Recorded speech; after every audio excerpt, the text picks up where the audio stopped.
Boa tarde a todos. É um prazer estar aqui. Muito obrigada pelo convite. Eu estou muito contente de conhecer vocês todos. Eu tive uma noite muito interessante. Estou conhecendo pessoas dessa indústria que me é muito interessante também. Eu queria explicar para quem não conhece ou nunca teve contato com a Nielsen o que é que a gente faz, porque eu acho que aí vai ficar mais fácil de entender o que eu vou apresentar para vocês como conteúdo. A Nielsen é uma empresa que lê dados de mercado. O que isso significa? A Nielsen inventou o conceito de market share. Então, quando você escuta, por exemplo, que tal empresa tem X% de market share ou X% de participação de mercado, é exatamente isso que a Nielsen mede. Então, o que eu faço? A gente captura tudo que o varejo vende, então, o Grupo Pão de Açúcar, por exemplo, a gente pega todos esses dados, analisa, organiza e devolve esses dados de maneira que as indústrias possam tomar decisões. Então, você vende mais em tal região, você vende mais para tal grupo de idade, etc.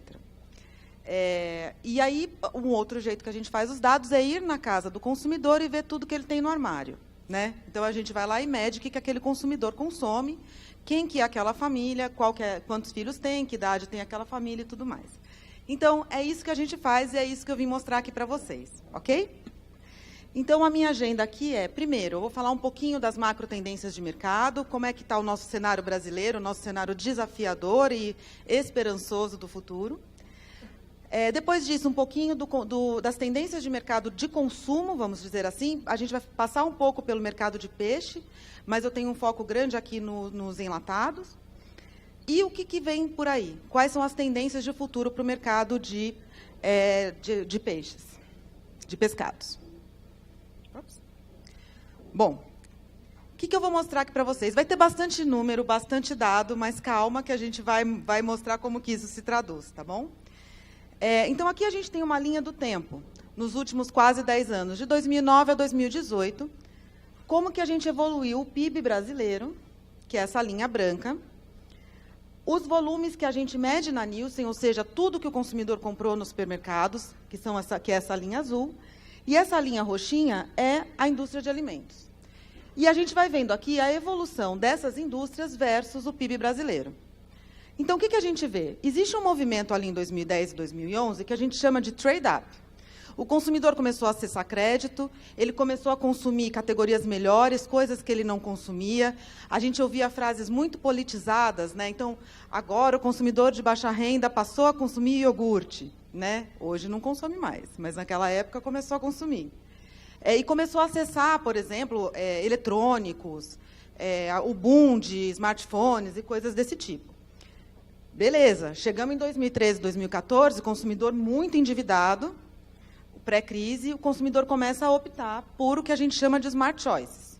O que são as smart choices? São produtos 10%, 15% mais barato, vai achando um jeito de comprar em um lugar mais barato, como os atacarejos, vai achando um jeito de, ao invés de levar um pacote de biscoito, compra o quilo logo, para ver se consegue diluir o custo do produto e ganhar no volume.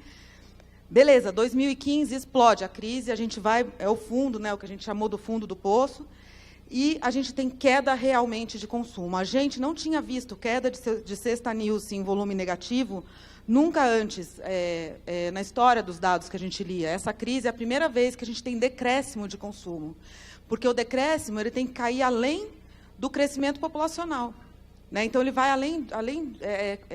o consumidor está reduzindo, de fato, o que ele compra. Bom, agora, o que acontece? Sinais de recuperação. A gente começa a ver a economia aquecendo, o PIB começa a mostrar sinais de recuperação. A gente entrou 18 feliz da vida, com o PIB crescendo 2,8%, já revisado para baixo, agora com greve dos caminhoneiros. Eu escutei pouco falar disso aqui até agora, não sei, quem puder me dar algum insight a respeito. E a gente já reduziu para 1,6%. Vamos ver como é que vai, porque previsão de PIB é isso, é previsão. A gente não sabe ainda o que vai acontecer. O cenário é otimista, no sentido de que a gente vê... Deixa eu ver aqui, né? Pode vir mais um? Porque, apesar de ser tímida a recuperação, ela acontece em diversos pontos ao mesmo tempo. Então, o que a gente vê? A gente vê a taxa de desemprego alta ainda, mas melhorando. A gente vê a taxa de juros em patamares aceitáveis. A gente vê o índice de confiança do consumidor subindo, voltando a melhorar. O índice de confiança da indústria melhora um pouco ainda. O patamar de confiança do brasileiro, em geral, é muito alto. O brasileiro trabalha com índices de 100 mesmo. A gente ainda está abaixo da nossa média histórica, vamos dizer assim. Mas a gente começa a falar de patamares melhores do que o patamar do ano passado. E a gente começa a falar de taxas de inflação que são mais realistas, vamos dizer, né? A gente chegou a ter, em 2017, inflação negativa no mercado de alimentos. Isso significa, por exemplo, que a indústria não consegue repassar preço. Então, é um cenário que, apesar de parecer bom, não é, né? Muitas vezes a gente começa a ter dificuldades também. Então, quando a gente olha o cenário como um todo, a gente vê um macroeconômico que espera. Parece que a gente começa a escalar as paredes do fundo do poço aí, né? Talvez a gente comece a chegar lá em cima. Pode passar mais um.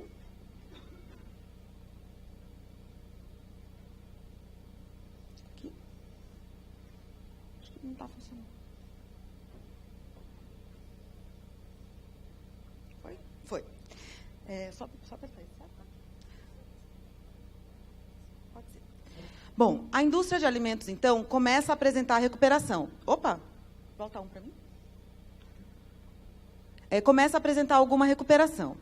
Dentro do que a Nielsen lê, ou do que a gente consegue capturar de volumes do mercado, a cesta de alimentos é a cesta mais importante delas. Então, a gente representa 37% de tudo que o consumidor consome no supermercado. Né, seguido de bebidas, de beleza, cigarros, limpeza e o que a gente chama de bazar, que é um mexidão aqui de comida para cachorro, Tupperware, coisas desse tipo. O mercado de alimentos fechou o ano passado caindo 6% aqui em volume.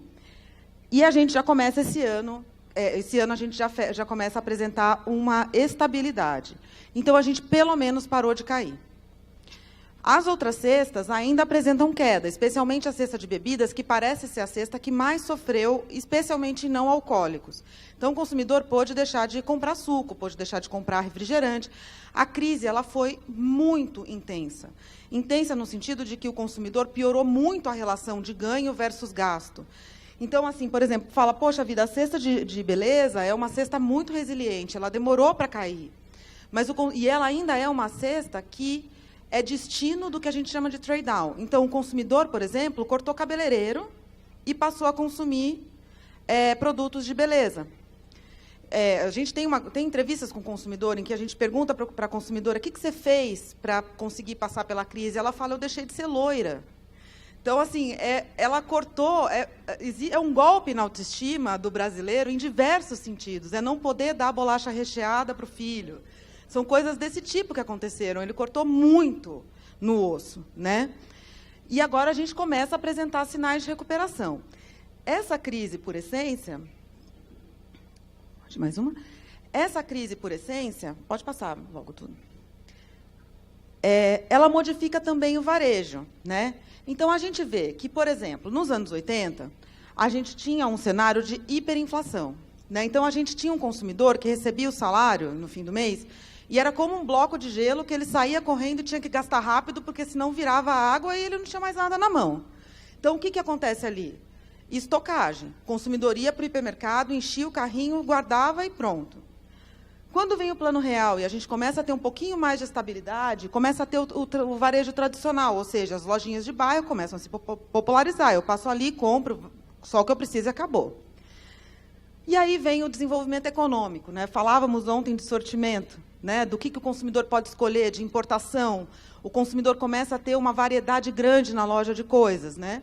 E aí, nesse cenário, o supermercado, né, e o canal farmácia, por exemplo, começam a se desenvolver. A farmácia vira um beauty center, né, um lugar em que o consumidor vai para escolher maquiagem, né, para terminar compras de perfume, coisas desse tipo. Então, vira um canal novo, totalmente diferente, um canal de beleza, né?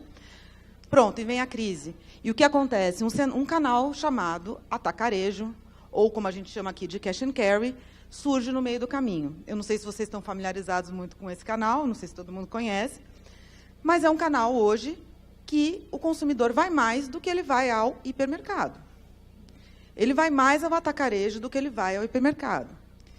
Isso é bom de dizer, porque é onde, principalmente, o consumidor está comprando mais alimento hoje.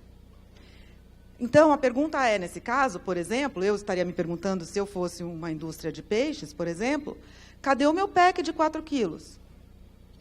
Como é que eu faço o consumidor poder transportar muito volume da loja do atacado até a casa dele, sendo que é longe? Como é que eu faço ele não desistir da compra de um congelado? Como é que eu faço ele não achar que ele vai perder o produto até chegar em casa? Então, eu estaria me fazendo perguntas como essa. Um ponto importante a se considerar antes o consumidor comprava em 4 canais, até 2014. Hoje, ele finaliza a compra dele em 7. Então, ele vai no atacarejo, ele enche o supermercado, vai lá e enche o carrinho de arroz, feijão, óleo, leite, coisas grandes. Ele passa na farmácia, ele compra a fralda, ele passa ali na lojinha de bairro, termina com iogurte, passa na padaria, pega o queijo, enfim. Ele hoje compra em 7 canais. Por quê? Ele está fazendo concessões muito grandes em função de preço. O canal atacarejo, ele custa, em média, 12% mais barato do que hipermercado e supermercado. Então, é um canal para onde ele está indo. A gente vê o varejo de vizinhança também acontecendo, né? Os canais estão tendo que se adaptar a essa realidade. E o que aconteceu foi que a gente começa a ver, tanto agora, o movimento do atacarejo melhorando o preço, e melhorando o sortimento, e aumentando o preço, e os outros canais diminuindo. Então, a gente ainda não sabe como isso vai se acomodar, mas vai, né? O hipermercado vai ter que encontrar um novo papel, os supermercados e o varejo de vizinhança estão encontrando, os tradicionais também. Então, quer dizer, o consumidor reage muito rápido quando ele tem que cortar do bolso, né? E é isso a gente tem que ficar atento. Pode passar mais um. Então, o supermercado e o cash and carry são os highlights do último ano. Então, quando a gente olha para a crise, todos os canais sofreram. Tá? Aqui a gente tem um cenário em que o supermercado voltou a crescer, mas foi um canal que sofreu nos últimos anos de crise. Todos os outros canais são 2 anos aqui, são anos seguidos de queda. E o canal atacarejo, que cresce duplo dígito nos últimos anos. Tá? Então, esse canal entrou de vez na vida do consumidor. Não é um canal único e não é o único canal vencedor, mas é um canal que mudou o jogo. A gente viu o supermercado se adaptando muito bem e começando a fazer esse jogo de parceria aqui com o atacarejo e começando a participar, e crescendo no ano passado. Tá? Mas os outros todos, o hipermercado perdendo valor e tentando encontrar a forma de se posicionar, por que ele serve se ele não tem mais a missão de estocagem? Né? Então, tudo isso é uma adaptação que está acontecendo a essa crise. Tem uma dinâmica muito grande por trás. Pode passar? Então, vamos falar do nosso grande país, né, dimensões continentais. 1.073.000 lojas. A Nielsen lê mais ou menos 93% de tudo isso e extrapola o resto para ter o volume do país. Tá? Agora, vamos olhar o número de lojas.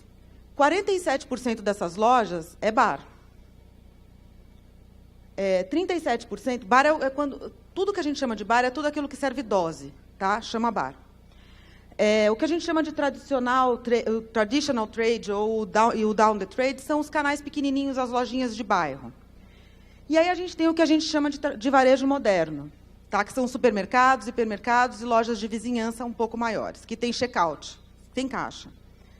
E aí tem o canal farma. A gente vai vendo uma inversão entre número de lojas e importância de vendas. Por exemplo, o bar, apesar de ter 47% das lojas, tem 11% das vendas. E aqui a gente vai vendo essa dinâmica. Né? O varejo moderno, apesar de ter 1% do número de lojas, tem 45% das vendas. Tá? Pode passar mais um? Então, é desse canal aqui que eu vou falar, especialmente quando eu falar dos pescados de forma geral, porque é onde eu tenho os volumes completos, tá? Para a gente poder entender o mercado. Eu quis explicar esses canais para vocês entenderem do que eu estou falando. Pode ir? Então, hoje, os pescados concentram 5% da venda de perecíveis em valor no Brasil. Então, hoje, desse valor aqui que a gente está falando, das compras que não são os produtos prontos ou empacotados, né, os perecíveis, representa 27 bilhões, sendo que 37% está no açougue, 26% é o que a gente chama de salsicharia, ou seja, aquilo que se compra fatiado, por exemplo, queijo, presunto. Aí, aqui no meio, está também massa, pizza semi-pronta. Frutas e vegetais, padaria com 7% e pescados com 5%. Pode passar mais um? O brasileiro, então, gasta 10 bilhões no açougue e 1,4 bilhões com pescados. Isso dá mais ou menos 7 vezes um contra o outro. Vou deixar aqui. É só apertar mesmo? Que eu passo. Que eu fico mais no controle. Ah, tá bom. Então, isso aqui dá mais ou menos 7 vezes um contra o outro. E quanto ao mercado, quando a gente olha segmentando por região, por exemplo, a gente tem São Paulo e Rio de Janeiro concentrando mais do que 50% do mercado, tá?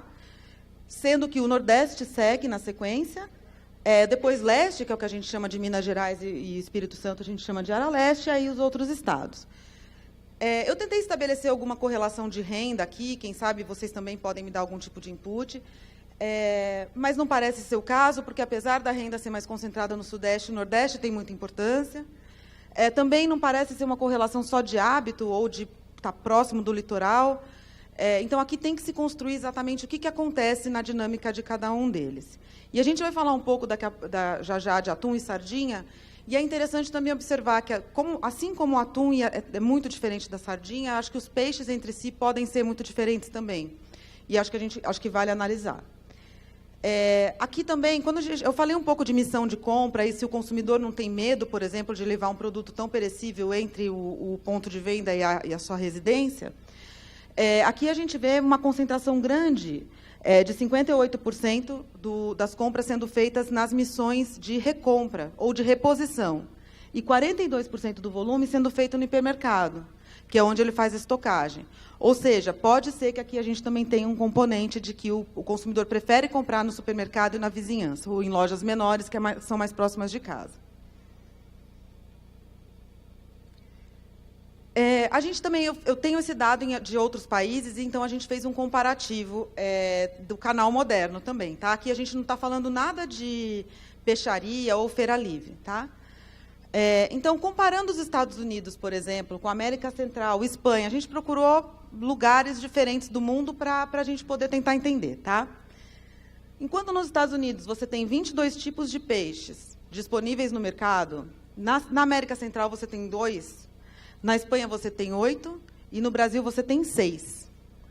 Isso disponível no canal moderno. Tá? Pode ser que em peixarias a gente tenha muito mais especialidade. Em valor de mercado, é que eu acho que a gente começa a ver que tem uma questão de quantidade do que o consumidor está consumindo por compra. Né?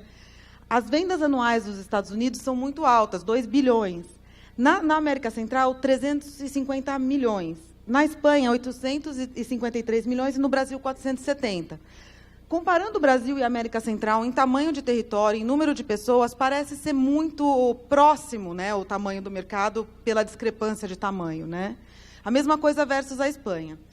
Os outros mercados crescem mais do que a gente, sendo que a gente tem mais espaço para crescer. Então, a gente tem muita oportunidade de crescimento aqui. Né? A gente está falando da América Central, por exemplo, que é um mercado de 75% do tamanho do Brasil, mas olha o quanto o Brasil é maior. Olha o quanto o Brasil tem mais consumidor. Né? Bom, aqui agora entrando um pouquinho mais já nos peixes enlatados, né?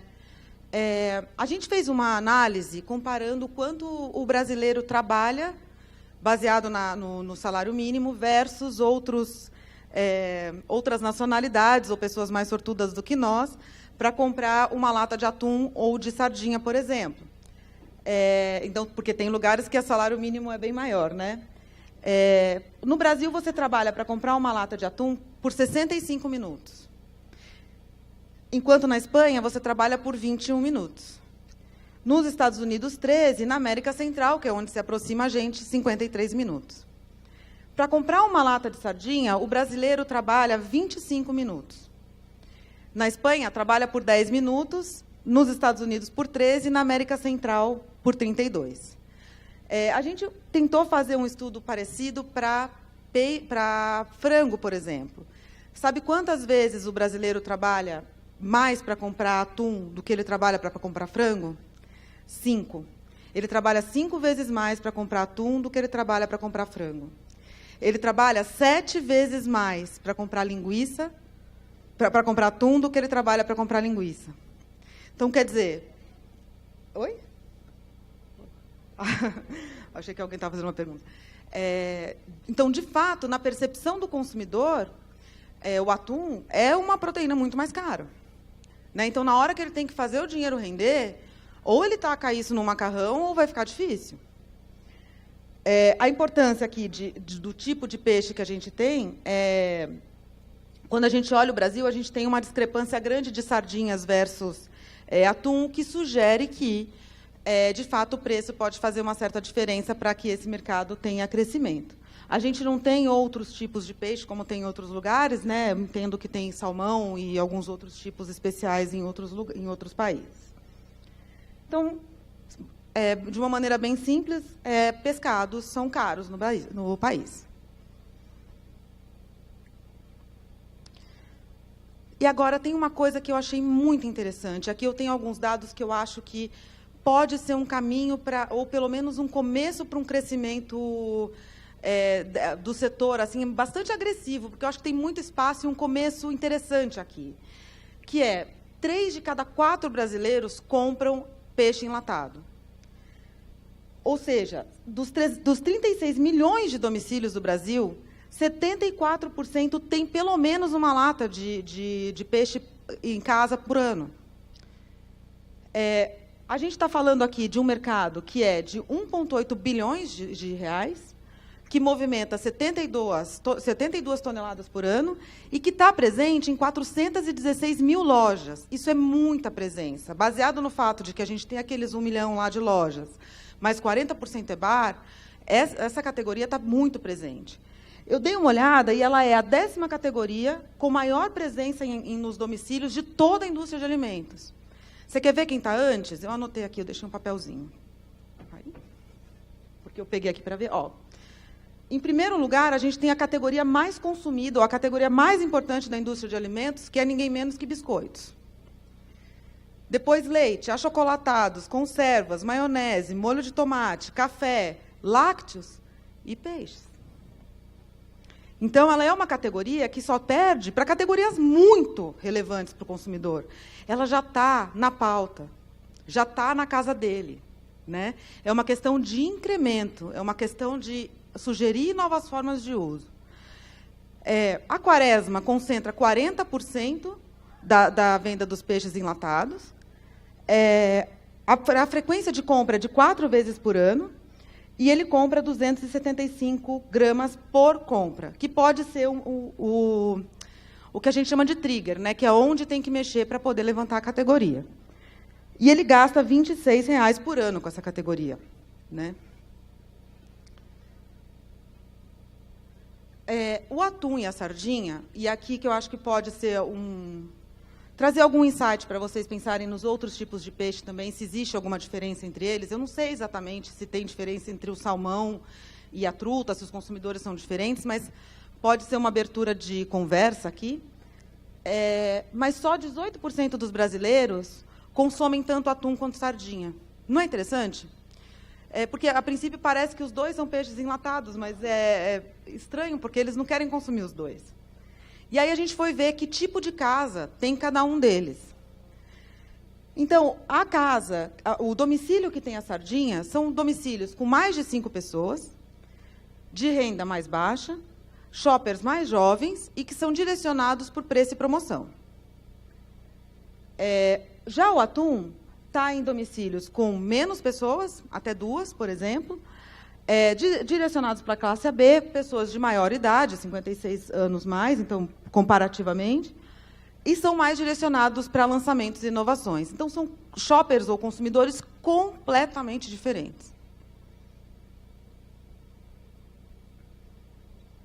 Bom, e para consumidores completamente diferentes, desafios completamente diferentes.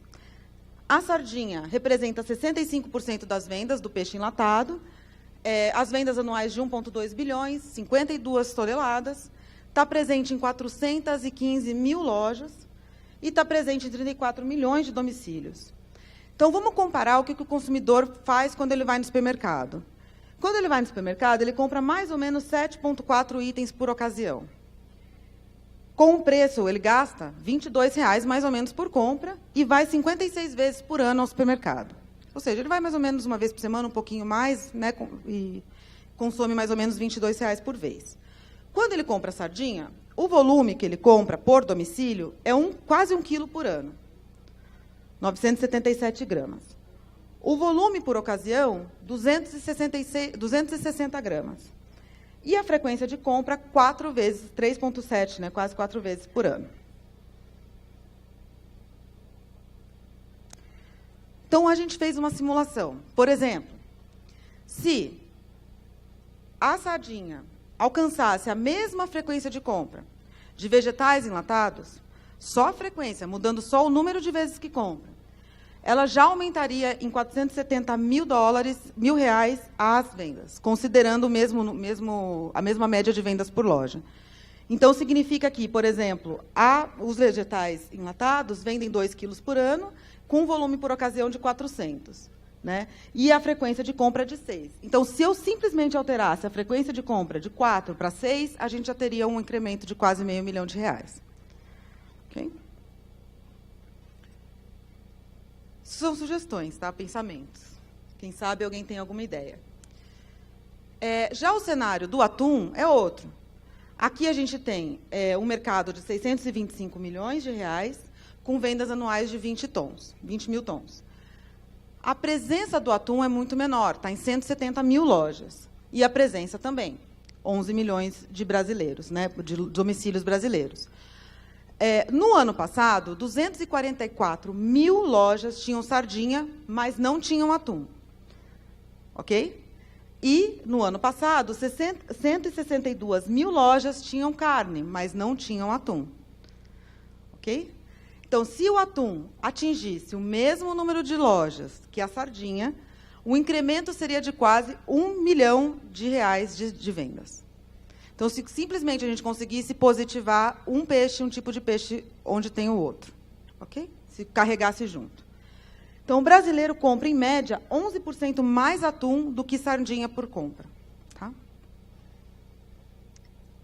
Beleza, então, passando agora terminando um pouco do mercado de enlatados, eu dei grandes números aqui, né, e espero que a gente tenha conseguido, pelo menos, dar uma ideia do que é esse mercado. Eu sei que tem muito mais detalhes, especialmente para quem trabalha nesse setor, deve ter muito mais coisa aqui por trás.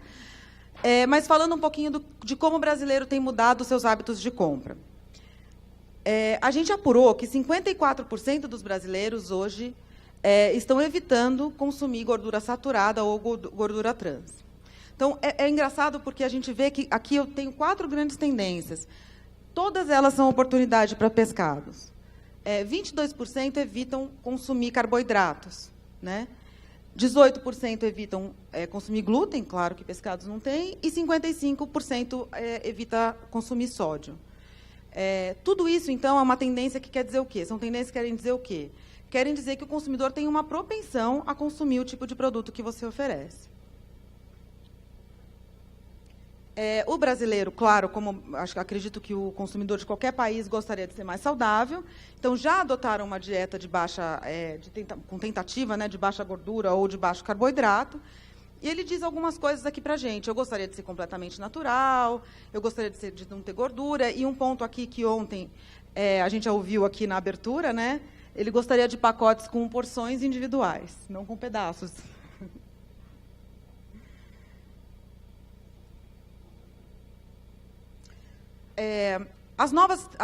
Os novos desafios vão mudar tanto o consumidor, quanto estão mudando tanto a indústria, quanto muda o varejo.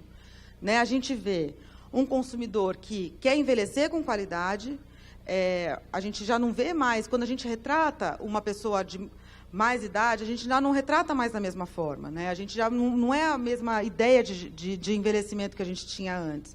A gente está falando de um envelhecimento jovem. Né? A gente quer permanecer saudável e bem, né, por muito mais tempo. E isso vai fazer parte do desenho de produtos que a gente vai ter no futuro. O shopper é multicanal, como eu já falei, o consumidor vai em um monte de ponto de venda e ele vai estabelecer o ponto de preço, ele vai estabelecer o tipo de produto que ele quer, levando isso em consideração. Ele quer ser mais saudável. Um ponto importante são os regulatórios, né? Então, o que for de regulamentação vai impactar, obviamente, a indústria de todo mundo. O que for simples e fácil, que eu falo que o que pode ser mais simples e fácil que uma lata de atum, e os ingredientes do futuro. E aqui a gente vai passar por uma diversidade de coisas. Então, pode ser tanto ingrediente adicionado, que pode ter dentro do produto, pode ser um produto novo, a gente pode falar de farinha de insetos, que tem sido conversado também muito a respeito, de como que vai se alimentar uma população mundial de 10 bilhões de pessoas e coisas desse tipo. Então, assim, a gente está falando de uma série de tendências aqui que podem acontecer com esses ingredientes do futuro. Bom, e para finalizar, a gente está falando de um mar de oportunidades, né, quando a gente olha esse setor. É um setor pouco desenvolvido, ainda no Brasil, né, baseado no potencial que tem. É um setor que o consumidor não parece desgostar.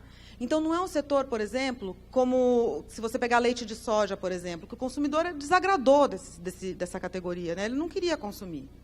Aqui não é o caso, o consumidor gosta, se identifica, a gente vê um mercado que começa a melhorar, a gente vê um consumidor que está disposto a mudar hábitos, ou que diz que quer mudar hábitos, que já consome proteínas e que pode fazer trocas entre elas. Então, a gente vê que realmente é um mar de oportunidades que existe aqui, né? O brasileiro começa a reganhar, né, confiança na economia.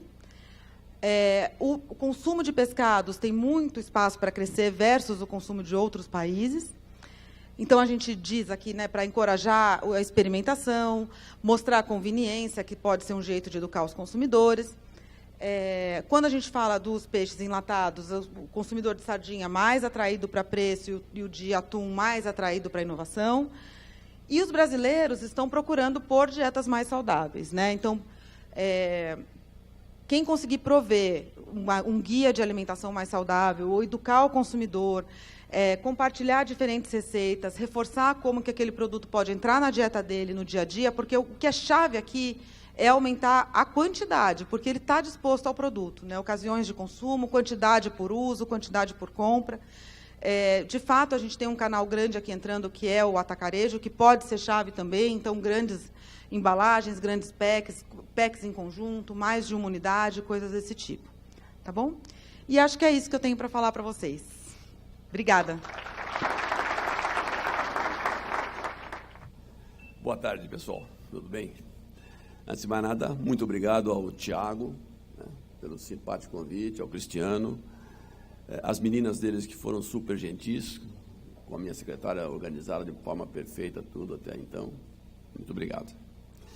Bom, não estou aqui para falar coisas muito agradáveis, como um empresário que tenho 50 anos de empresário já passei por tantas coisas, que eu vou apenas passar para vocês rapidamente uma visão do empresário que está vivendo esse Brasil há muito tempo. Então, antes de mais nada, a Vivenda do Camarão todos os devem conhecer, ou pelo menos grande parte. Nós temos lojas em shopping centers, em mais de 145 lojas pelo Brasil todo, desde o Rio Grande do Sul até o extremo nordeste e norte do Brasil. Uma indústria em Cotia, em São Paulo, com escritório central também, e um centro de distribuição novinho que fizemos há pouco tempo, que está atuando na área principalmente de estocagem de nossos produtos importados para venda no atacado e no atacarejo.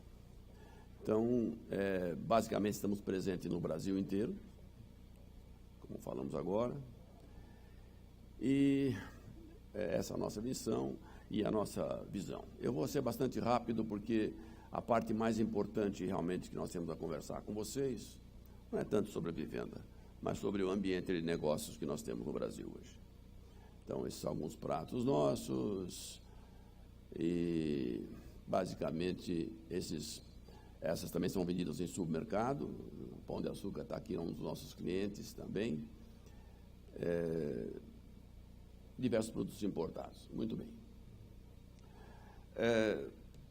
O que nós temos para comentar, e eu realmente fico triste em poder falar o que vou dizer agora, é que o nosso problema de consumo não está ligado a problemas nossos, pessoais, nossos, das nossas empresas, ou nossa capacidade técnica de administrar. Não é isso. O nosso grande problema chama-se Brasil. Nós, infelizmente, temos no Brasil uma carga tributária de 37% do PIB. Algo completamente impensável para um país em desenvolvimento. É bom lembrar que a carga tributária de um país em desenvolvimento médio no mundo está entre 19% e 23%, para poder justamente criar condições para o empresário ter margem de lucro, reinvestir e partir para frente, trabalhando realmente com cada vez mais qualidade. Não, nossa carga tributária é de 37% e pior, nós não temos nada de volta. Não temos saneamento básico, não temos transporte coletivo adequado, estradas terríveis, saúde um desastre com gente morrendo nos hospitais. Temos uma educação que é uma das piores em termos de avaliação internacional.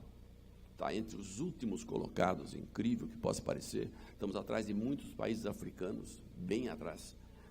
Então, realmente, nós estamos numa situação bastante difícil e que a gente tem que ter uma expectativa e depende de nós a mudança desse esquema. Depende muito da gente mesmo. Empresários brasileiros devem reagir a isso. Devemos lutar para que isso mude definitivamente. Quais são os dois grandes vilões que nós temos para esgotamento de recursos do governo federal, principalmente porque ele é o grande concentrador de renda do país?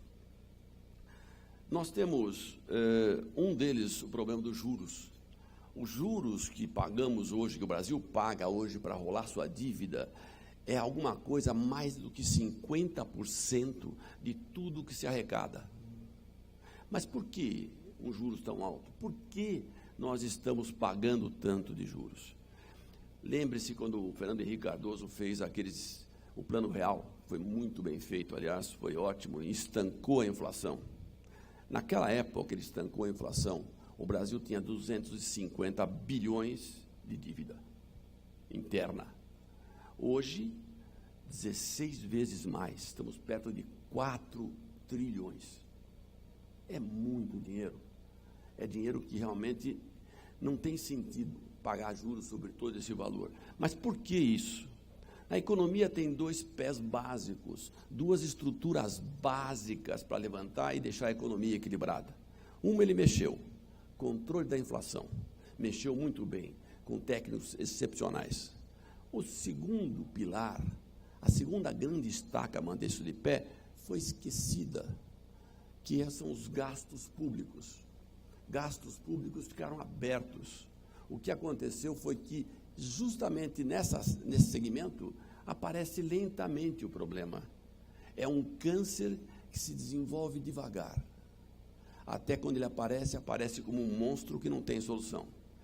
Então, hoje, esse trabalho de não cortar despesas, gastar a mais do que arrecada, foi levando a uma situação hoje que mais da metade dos recursos que nós pagamos em impostos são para pagar juros. Juros esses oriundos de uma má administração. Outro problema seríssimo nosso é a burocracia, todos nós sabemos disso, vivemos isso em nossa vida. Nós vimos aqui alguns representantes do governo com boa vontade, me pareciam realmente pessoas que estavam interessadas em fazer mudança, mas a instabilidade nos cargos dos funcionários públicos, infelizmente, nos altos escalões, elas são realmente muito grandes. Então, volta e meia você fala, eu falei com diversos ministros já, antigamente o ministro da Agricultura, depois o ministro da Pesca, depois a Pesca acabou, falei com o ministro da Agricultura de novo, tive reuniões com eles, com os senadores me acompanhando, com deputados, e dali 6 meses o ministro que eu falei, que prometeu um monte de coisa, já não está mais no cargo. Então, fica difícil realmente você ter uma continuidade. Os governos entram e não dão continuidade, são inimigos um do outro. Não se cria um processo de acompanhamento disso, a fim de que os trabalhos feitos anteriormente não sejam interrompidos. A insegurança jurídica no país também é outro caos. Você vê o Supremo Tribunal Federal com a primeira turma dando uma decisão contrária da segunda turma. O entendimento diverso. É justamente um tribunal que visa trazer para nós segurança. Nem eles decidem o que é certo e o que é errado. Como é que fica a sociedade numa situação dessa? E mais, alguns ministros se conferem o direito de fazer decisões monocráticas de assuntos extremamente graves, sem levar ao pleno. E o pleno demora, às vezes, 1 ano, 2, para decidir uma decisão de um ministro que muda a vida de milhões de pessoas. Realmente, este problema é gravíssimo. Tudo isso vamos ter que pensar muito bem, porque nós estamos muito próximos de uma eleição agora. Nós precisamos mudar isso. Outra pessoa também que precisa ser mudada são os empresários. Vamos pôr minha culpa também nesse assunto, não é? Tem muito empresário que pensa no umbigo dele somente. Então, eu vejo empresários querendo, por exemplo, fechamento de mercado, né? Caso do camarão específico, que eu vivo há 20 anos com esse problema. Já estive aqui no Ministério desse, Ministério daquilo, tentando resolver esse assunto de proteção clara de um grupo de empresários que quer ser dono de um mercado que não é dele. Sabe o que leva realmente ao atraso em qualquer desenvolvimento? Vocês lembram, por acaso, deve lembrar, né? O pessoal mais antigo um pouquinho, que tem poucos, tem a maior parte são jovens, mas deve lembrar das carroças, né? Veículos que paravam de ser fabricados há 15 anos lá fora, traziam as máquinas aqui para dentro e produziam para nós, que pagávamos fortuna por um veículo completamente desatualizado. Pior ainda do que isso foi os computadores, a informática, também tiveram proteção, e foi um desastre. Era contrabando que não parava mais, porque o pessoal precisava comprar aquelas peças e não podia, contrabandeava simplesmente. Viramos um bando de contrabandistas, uma coisa horrorosa. Quem tem mais idade lembra disso também, com certeza. Então, realmente, nós precisamos, primeiro, que o empresário pense, pare de pedir subsídio, pare de pedir mercado cativo, pare de pedir auxílio, essas coisas, você tem que trabalhar com o que você tem da melhor forma possível, senão você não pode cobrar o governo. Se você também quer privilégios, como é que você faz para cobrar o governo? Tem que dar exemplo de conduta, porque senão sua palavra não tem peso. O caso do camarão é típico, né? Esse lobby foi feito em 1999. Uma proteção sanitária de 99, quase 20 anos. Liberaram por uma semana, depois fechou de novo, mas não sei quantos dias fechou de novo. Quase 20 anos que nós estamos com proteção sanitária. Alguém aqui sabe qual é o vetor de contaminação dessas doenças? Um deles não tem passaporte. Chama-se ave migratória. A ave migratória vem lá do Equador, pousa nas nossas lagoas. Você vai falar o que para ela? Cadê o seu passaporte? É isso que você quer fazer? Você não tem, é ridículo. 20 anos fechado para um grupo de pessoas que querem ter privilégio. E isso faz o quê? Todo o trabalho que a Vivenda fez de popularizar o camarão, trazer condições de consumo maior de pescados no Brasil, porque não é só o camarão que a gente vende. Quando você empurra o camarão com preços bons e boa qualidade, vai peixe, vai lula, vai um monte de outras coisas mais. Nós tivemos e perdemos todo o esforço nosso devido a essa proteção, que é odiosa, né? Por isso nós somos hoje, talvez, um dos menores consumidores per capita com um litoral tão grande como nós temos. Bom, as 3 barreiras, então, básicas, não é? Deixa eu mudar um pouquinho, cadê meu... Esqueci até de mudar nossa telinha aqui. Falamos sobre isso, falta de capacidade financeira, esse é o grande problema de barreiras nossas. Hoje, não adianta você... Eu vi ela expondo que estamos esperando um crescimento de 1,6, 1,5. Simplesmente, eu não acredito, e vou dizer por que eu não acredito, com dados macroeconômicos. Os dados macroeconômicos que nós temos hoje é o seguinte: qualquer país que queira crescer sustentavelmente precisa de um índice de investimento do PIB em torno de 25%, pelo menos. Para poder crescer 3%, 4% sustentável por anos seguidos, precisa ter 25% do PIB de investimento. Os países mais agressivos, de crescimento mais agressivo, estão com 35%, 38% de taxa de investimento do PIB por ano. Sabe quanto nós estamos? Este ano estamos batendo 15%. 15%, temos que dar graças a Deus e não está negativo esse número. Agora, aqui entre nós, vamos analisar esses 15%. Quem de nós, com o dinheiro que tem hoje na sua empresa, investido lá, imobilizado lá, investiria de novo na mesma empresa? Com taxas de 6% a 8% mais CDI para você aplicar. sem ação trabalhista, sem fiscal te multando, sem ninguém te apurrinhando a paciência, você lá no Caribe, no seu barco, pescando, para você, não para os outros. Esse, na verdade, é o seguinte: ninguém vai investir nesse país se nós não mudarmos a cabeça desse grupo que nós temos, infelizmente, hoje, colocado a cabeça muito mais social-democrática ou socialista, vamos chamar assim. Bom, com essa proteção toda, o que aconteceu com a vivenda? A vivenda teve, obrigatoriamente, que montar uma fazenda de camarões. Hoje nós temos 3 fazendas de camarões no Ceará. E a fazenda de camarões não é o nosso negócio. O nosso foco é comércio, é indústria. Nosso foco é importação, nosso foco é exportação. E, no entanto, tivemos que montar uma fazenda de camarões. Resultado, ela não consegue ser produtiva. Nós não conseguimos, não é o nosso negócio, não é a nossa expertise. E tocar um negócio a 3.000 quilômetros de distância é muito difícil. Então, realmente, não só dificulta os preços do mercado interno, esse tipo de protecionismo, como também atrapalha os investimentos, onde eu poderia estar investindo em lojas, gerando mais empregos, tendo uma solidez muito maior da empresa. Então, investir em negócios desconhecidos não é realmente o melhor caminho. O que a gente espera dos ministérios, do governo? A gente espera que o ministério seja um parceiro nosso. Nós somos geradores de emprego e renda. Geramos emprego e renda no Brasil, pois os ministérios deveriam ser parceiros nossos de verdade.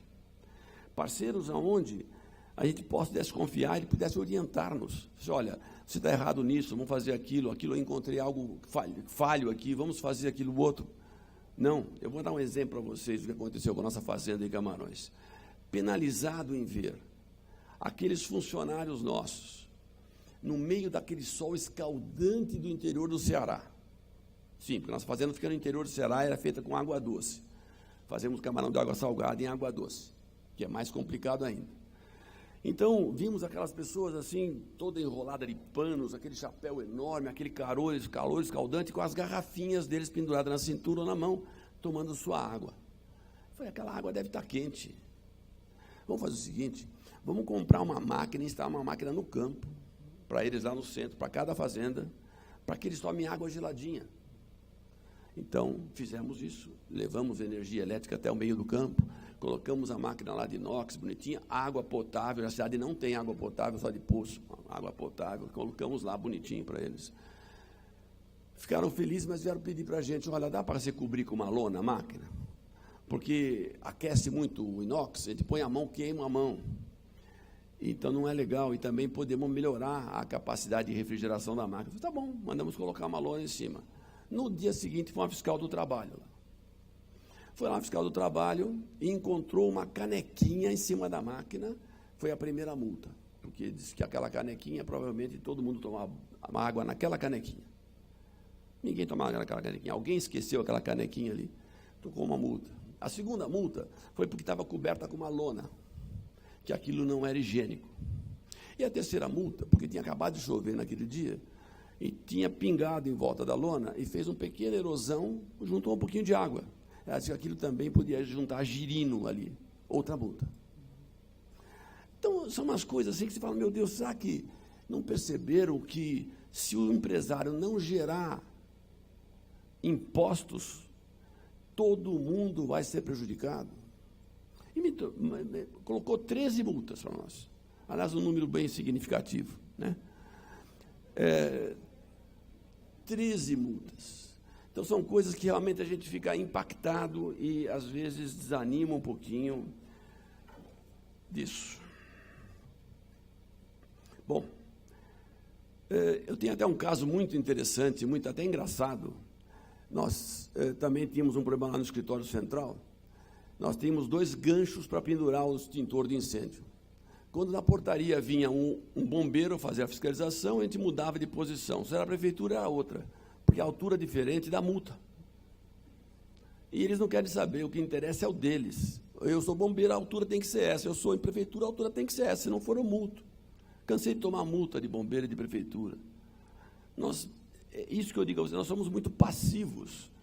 Nós temos que reagir a esse tipo de coisa. Não dá para suportar mais. Agora, uma outra coisa que aconteceu com o Ministério da Agricultura, já que o pessoal da Agricultura está aqui com a gente, eu gostaria também de relatar um dos exemplos de problemas que nós estamos passando. Todos os meses, a cada 15 dias, vai alguém lá e pega amostras para levar para análise. Perfeito. Nós fazemos isso constantemente por nossa própria segurança. A Vivenda tem 34 anos, atende 1 milhão de pessoas por mês. Se eu não tivesse qualidade, eu estava perdido, já tinha ficado fora do mercado há muito tempo. Então, o que aconteceu? Ele um dia apareceu lá e a ordem que ele tinha era pegar um camarão cru e fazer análise de metabisulfito. Ótimo. Só que ele foi lá e pegou um camarão com azeite, pimenta, alho, salsinha, cebolinha, todo temperado. E levou para fazer. Nós já fizemos, não é assim. Não, peguei, já vou levar. Mas como assim pegou? Eu que resolvo o que eu pego. Você, mas vai alterar. Vai ter alteração na análise, porque você não pode fazer isso. Ele levou, lógico que deu alteração, evidente que deu alteração, mas esperado, uma multinha de R$440 mil. Lógico que eu não vou pagar essa multa. Nós vamos entrar na justiça e vamos ganhar.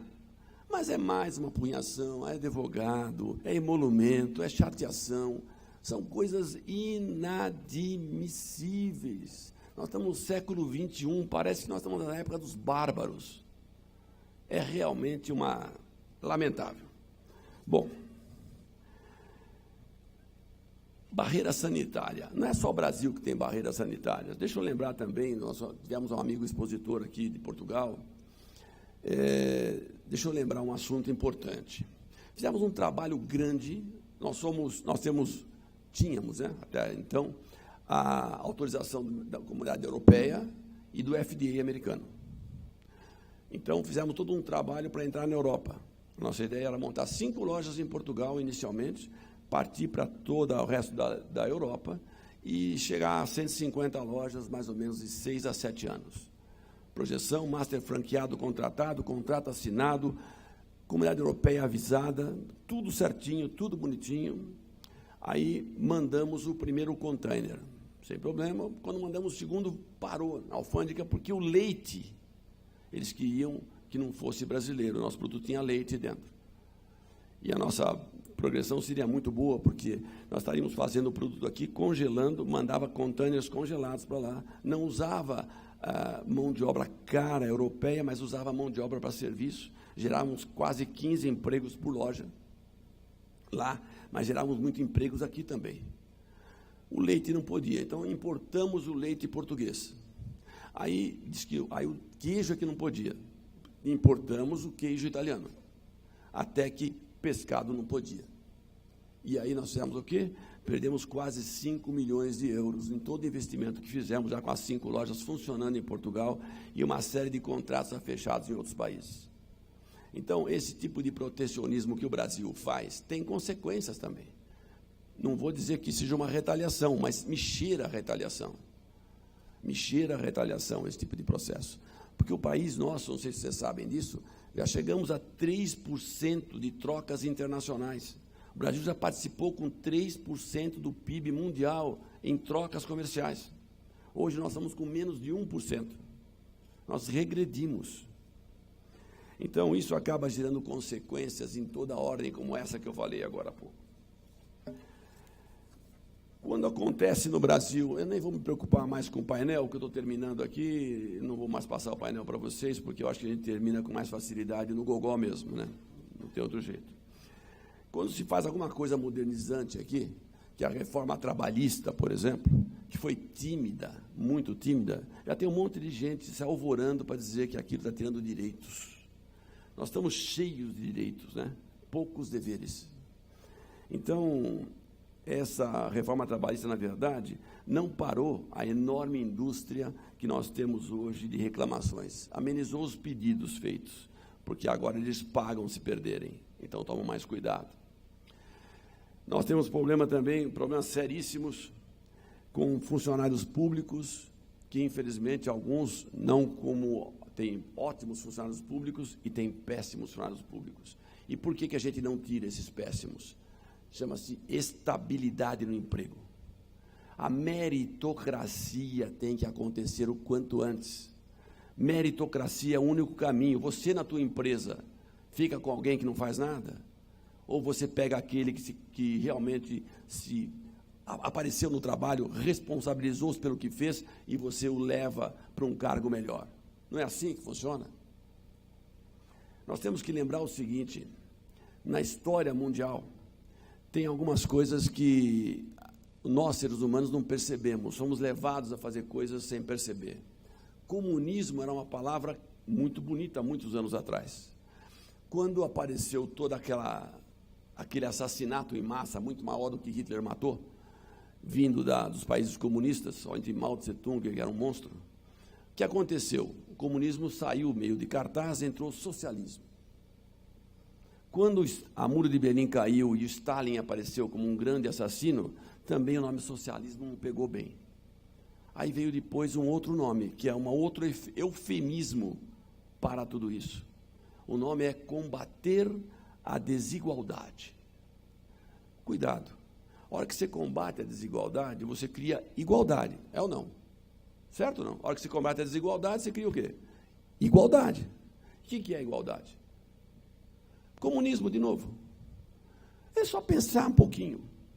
Só perceber um pouquinho, ficar um pouquinho atento e você vai perceber que continuam os mesmos processos. Já não deu certo em 61 países do mundo a tentativa socialista. Será que vai dar aqui? Deu para o Maduro? Todos nós somos responsáveis pelo nosso país. Nós somos a cabeça pensante do nosso país. E não podemos mais, de forma nenhuma, nos tornarmos omissos. Não tenha medo de defender aquilo que é o correto, o justo, o honesto. Defender a meritocracia, defender a justiça. Os países mais desiguais do mundo são aqueles que dão melhores condições para o povo viver. Incrível, né? Então, se você pegar um Singapura hoje, a Singapura é um exemplo de um país que veio da miséria para a riqueza. Se você pegar o topo de riqueza de Singapura e o topo da pobreza de Singapura, é um dos países mais desiguais do mundo. Mas eu prefiro morar lá do que em Cuba, com certeza. Ou você prefere a igualdade de Cuba? Com o centro dono da Cuba tendo uma vida espetacular. É o país mais desigual do mundo, na verdade, são esses países comunistas, onde sua cúpula são riquíssimos e fazem tudo, e o povo é um miserável.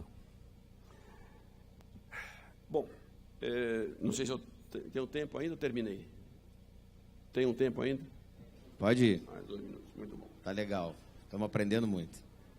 Eu estou desabafando um pouco com vocês aqui, porque realmente eu acho que todos nós somos responsáveis pelo Brasil que nós temos hoje. E queremos mudar isso, não queremos que isso continue, acredito eu. Então, nós precisamos nos unir realmente para juntar o melhor do que o empresariado pode trazer, porque nós somos responsáveis por tudo que é gerado nesse país. Muito bom. Nós somos uma nação, podemos esquecer isso, rica. Nós temos minérios, petróleo, turismo, um litoral imenso, biodiversidade, temos 208 milhões de pessoas, um mercado potencial interno espetacular, uma única língua, que é coisa rara. Estive na Índia, são mais de 1000 línguas, mais de 1000. Alguém pode dizer, mas o inglês é oficial, mas ninguém quase fala inglês. 1000 línguas, e os caras estão crescendo 6% ao ano. Sem problemas étnicos, precisamos de educação de qualidade, unir a que a esquerda dividiu, brancos e negros, pobres e ricos, nordestinos e sulistas, homens e mulheres, acabar com esse ódio implantado de forma lenta e progressiva por essas cabeças atrasadas. Bom, o consumo de pescado, voltando agora a falar um pouquinho só no finalzinho do processo, não vai mudar, meus amigos, se nós não mudarmos o país onde nós estamos. Não pensem vocês que gente sem dinheiro pode comprar pescado. Nós precisamos gerar renda. Precisamos gerar, portanto, muito trabalho. Eu vou colocar só o último slide para vocês poderem entender o círculo vicioso que nós vivemos. Voltou? Ué. Tem que ter paciência um pouquinho, né?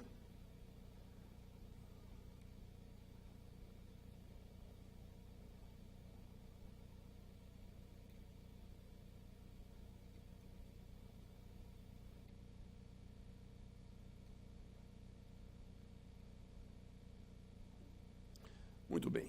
Esse é o círculo vicioso que nós nos encontramos hoje. Alta carga tributária e burocracia doentia. É doentia. Passou do aceitável. Portanto, acontece o desemprego por falta de investimento. Falta de renda por falta de trabalho. Redução do consumo por falta de renda. Diminui a arrecadação. Aí o governo vem e, como as despesas do governo não são cortadas, aumenta-se as alíquotas e se inventa novos impostos para compensar. Portanto, o empresário investe ainda menos, preferindo ser rentista. O empresário não investe, portanto, o país mais subdesenvolvido ainda, a carga tributária é mais alta ainda. E esse círculo vicioso vai continuar assim, enquanto nós não tivermos a coragem de reagir. Desculpe o desabafo, eu vim aqui com a finalidade de fazer contato com empresários, poder alertar mais uma vez um aspecto muito mais político do que qualquer outro aspecto, porque esse aspecto político é que comanda todos os nossos negócios. Muito obrigado, uma boa tarde.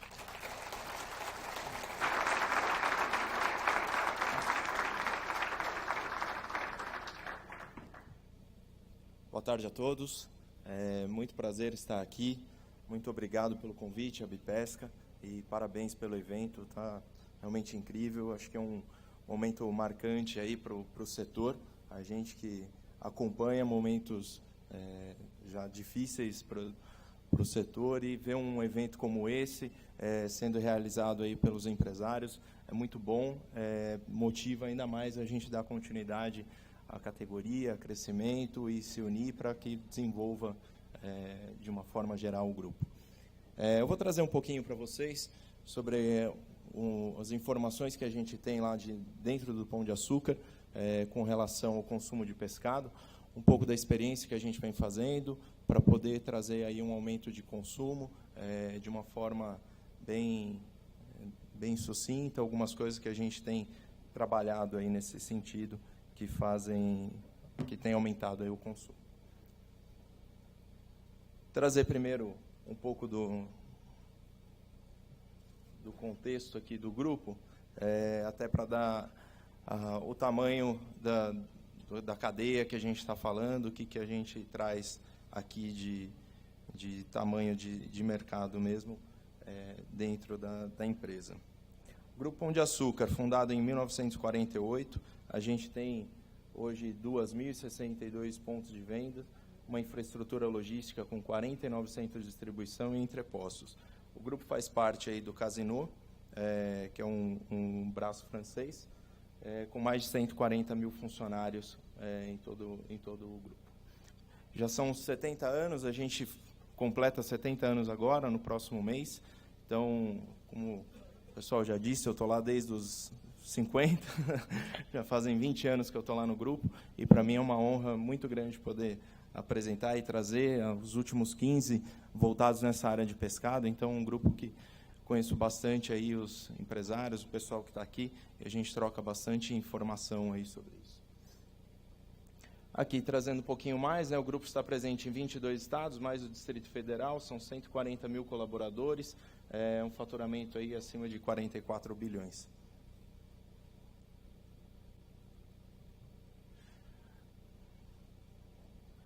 A distribuição, hoje o Grupo Pão de Açúcar contempla aí Casas Bahia, Ponto Frio, Extra, Mini Mercado, Extra, Pão de Açúcar, Açaí, Minuto Pão de Açúcar, drogarias e postos.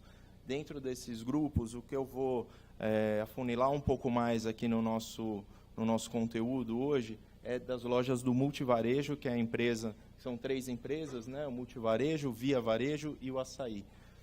Dentro do Multivarejo, as principais bandeiras aí é a bandeira Extra e Pão de Açúcar. Tá? Dentro do supermercado Extra, dentro do Extra, a gente tem o formato hipermercado e supermercado, que correspondem aí a cerca de 36% do nosso negócio, sendo 117 hipermercados e quase 188 supermercados, com posicionamento de supermercado tanto de vizinhança quanto hipermercados, que é o que contemplam aí a rede. No Pão de Açúcar, a gente tem um público voltado a um supermercado premium, corresponde com 15% do negócio, e são cerca de 186 lojas, além do serviço alimentar e e-commerce, o delivery. Formato proximidade, né? Até um pouco do que a Carolina trouxe aqui, é um dos formatos que mais cresce hoje no Brasil, que é aquelas lojas de vizinhança, uma loja de conveniência. Hoje a gente já fala aí em 250 lojas aproximadamente do grupo, a grande maioria concentrada no estado de São Paulo e algumas em Recife também, que hoje já a rede que a gente tem dentro do grupo que está maior em expansão de uma forma geral. Além disso, a gente tem aí os postos e o GPO Malls, que são as galerias comerciais que tem dentro do supermercado, correspondem a 5% do negócio, e o açaí, que é o nosso cash and carry, que corresponde a 41% do negócio. E até um dos movimentos que tem sido feito, diante de tudo que a Carolina mostrou também, algumas mudanças de bandeira. Então, a gente tinha realmente alguns hipermercados, e dado o potencial que vem sendo desenvolvido no formato atacado, algumas dessas lojas migraram para sim trazer um resultado um pouco diferente. Aqui é um pouco do que eu já expliquei, né, com relação a cada uma das redes, e além tanto do Pão de Açúcar, Extra, Mini Mercado e Minuto Pão de Açúcar. Dentro dessas redes, é o que a gente vai afunilar um pouco mais, a empresa multivarejo, que contempla essas marcas. Além das marcas das redes, o Grupo Pão de Açúcar tem um grande foco aí em marca exclusiva, hoje com a marca Qualitá, a marca Taec, onde aqui também muitos fornecedores que produzem aí produtos para a gente nessas marcas. Além disso, marcas como Finlandec, Casino e outras, Clube de Sommelier, são linhas específicas aí para o nosso negócio.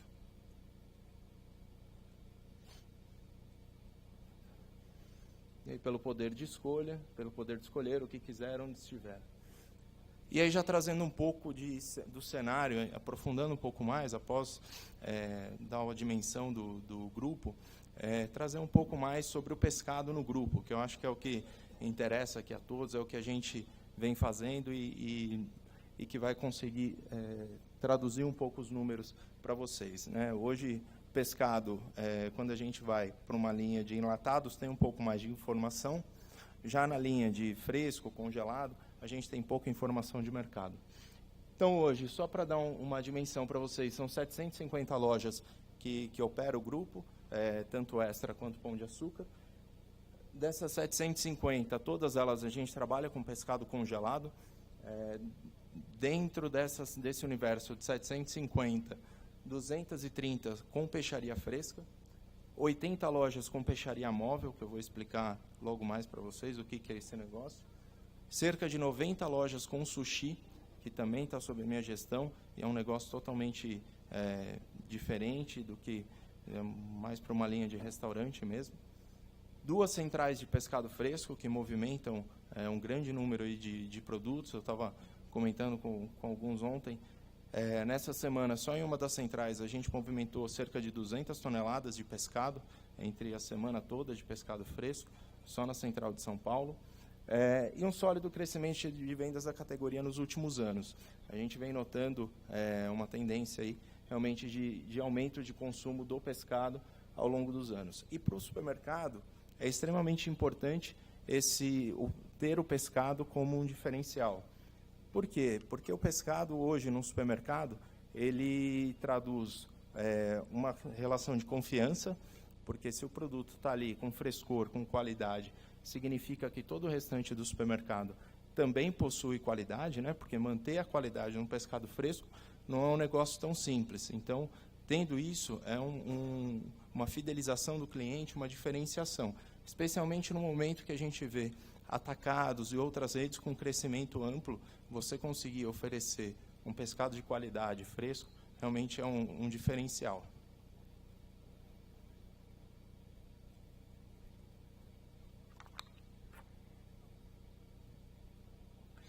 Detalhar um pouco mais para vocês de como que é essa composição. Quando eu me refiro a pescado, eu estou traduzindo aqui pescado fresco, congelado e bacalhau seco salgado de uma forma geral, né? Tanto o bacalhau e os tipos bacalhau. Hoje, dentro do grupo, e se vocês notaram no slide anterior, eu mostrei lá 750 lojas com peixaria congelada e 230 com peixaria fresca. Dentro desse número, mesmo assim, a participação do pescado fresco no nosso negócio é muito mais expressivo do que o próprio congelado e o bacalhau. Hoje, 55% do negócio do grupo em faturamento é do pescado fresco, 27% só é congelado, mesmo com um número muito maior de lojas, e já o seco salgado com 18%. E um cenário e um detalhe importante dentro desse cenário é que principalmente o seco salgado tem um potencial muito maior em épocas sazonais, então é muito mais concentrado, e esse é um dado, é uma medição de um ano todo fechado. Em faturamento também não fica muito diferente, né? Em volume não fica muito diferente, 60% fresco, 30% congelado e 12% só que é seco salgado. Quando amplia um pouco mais esse estudo e a gente começa a comparar com outras proteínas, a gente tem aí, no faturamento, carnes bovinas, por exemplo, trabalhando com 43%, aves, 25% de faturamento, pescado, 23%, e, na sequência, suínos, com 9%. Então, ainda, perto das outras proteínas, né, ainda tem um espaço bem interessante aí para crescer. E quando se fala em volume, aí sim, as aves representam muito mais, chegando a 44%. E o pescado apenas com 15%. Quando fala em volume, são unidades vendidas, tá? Então, pode haver aí um ponto importante. Esse pescado também muito impulsionado pela venda sazonal. Quando a gente tira aí o efeito sazonalidade, esse número cai bem mais, porque quando chega uma época sazonal, a gente tem aí uma venda em uma semana, né, a Semana Santa, é uma venda de 2 meses e meio em uma semana. Então, isso também para a gente é uma concentração muito grande, demonstra que a gente tem, sim, potencial de crescimento, porque se o consumidor consome na Semana Santa, ele também poderia consumir ao longo do ano, nos demais dias também do ano. Aqui trazer um pouco para vocês com relação ao preço médio. Hoje o pescado, de longe, é o mais caro que a gente tem, então é a proteína que a gente precisa aí impulsionar com relação às vendas. As aves em torno de R$ 7,00, suínos em torno de 12, bovinos 20 e o pescado chegando aí a quase R$ 23,00.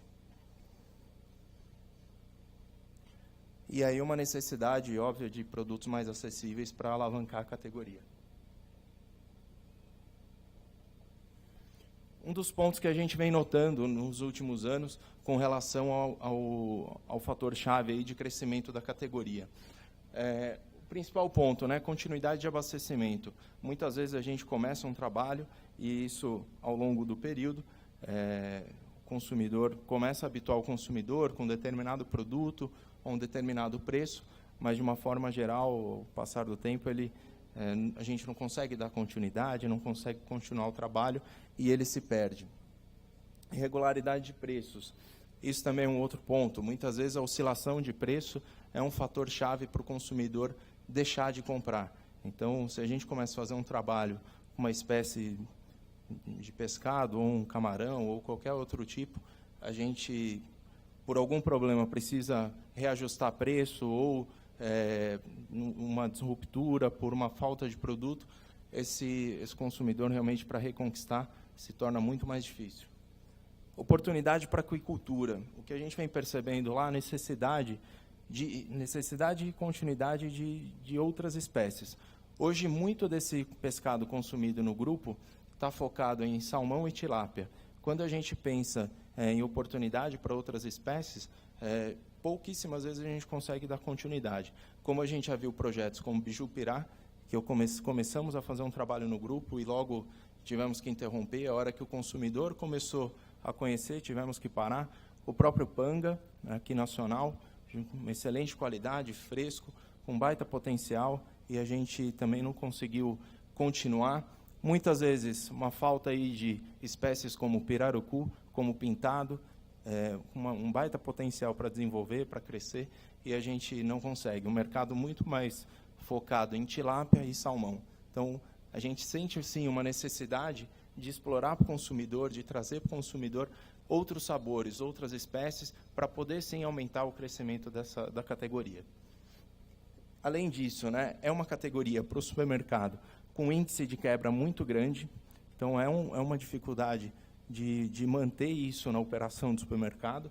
E outro ponto importante que a gente precisa sempre trabalhar esse tema é a questão da valorização do profissional peixeiro. Ontem foi falado isso, né, sobre o peixeiro, e a gente sente muito isso também nas lojas, não só muito mais pela dificuldade de capacitar esse profissional. Muitas vezes é difícil arrumar um profissional para trabalhar numa peixaria, e quando consegue, é um treinamento difícil e ele não quer ficar, porque ele prefere talvez trabalhar numa outra seção, numa outra categoria, alguma coisa que ele não tivesse tanto trabalho, tanta dificuldade, responder por quebra, responder por uma série de resultados que numa peixaria é muito difícil.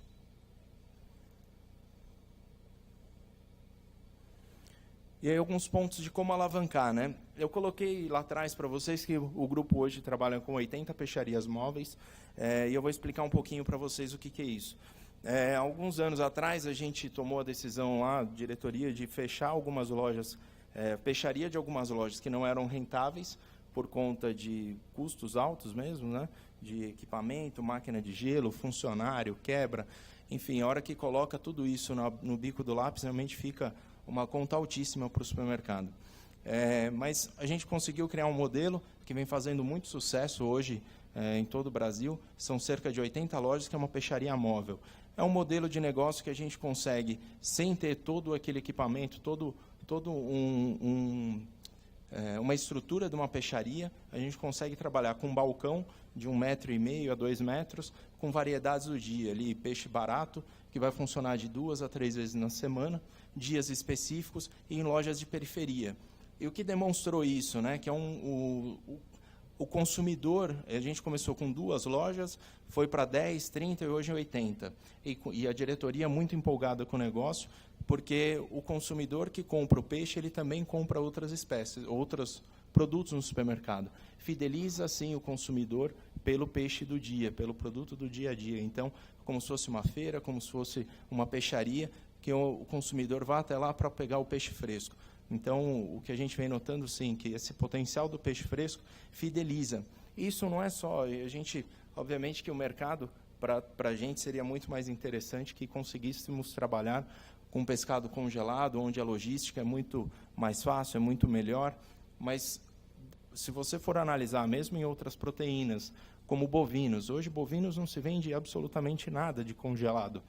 Praticamente a JBS lançou agora com a Swift uma linha, loja somente com produtos congelados, mas para a realidade de um mercado como um todo, a gente nota o consumidor muito mais apto para consumir o produto in natura, o produto resfriado.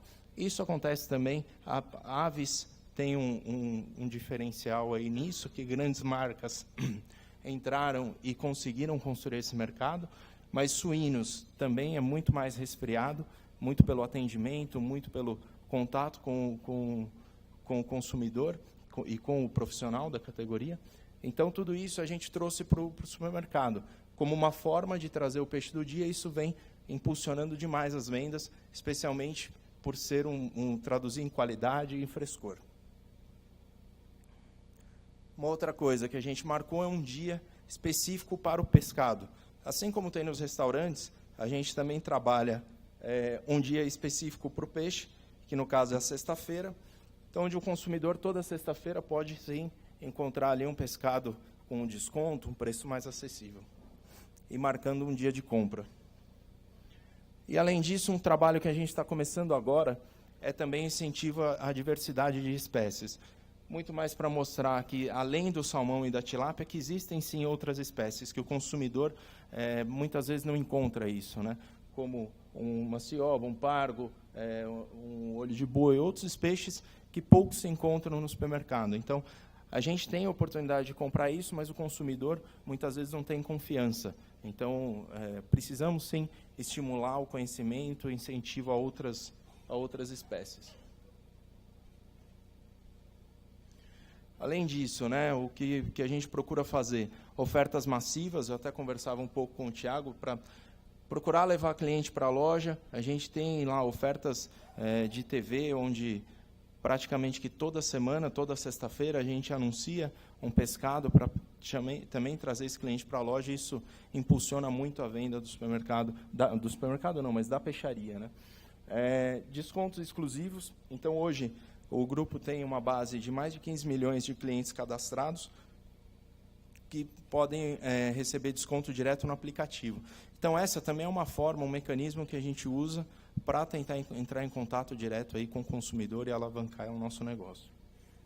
E, além disso, apoio à campanha, né? Acho que a Semana do Peixe, a gente, começando hoje, inclusive no grupo, a gente com 15 anos já de edições, e percebe aí, sim, um movimento, já virou um marco. O que começou lá atrás como uma iniciativa do governo, hoje é uma iniciativa privada, e a gente também continua com isso. E o que eu acredito que a gente, sim, tem que fortalecer ainda mais essa campanha.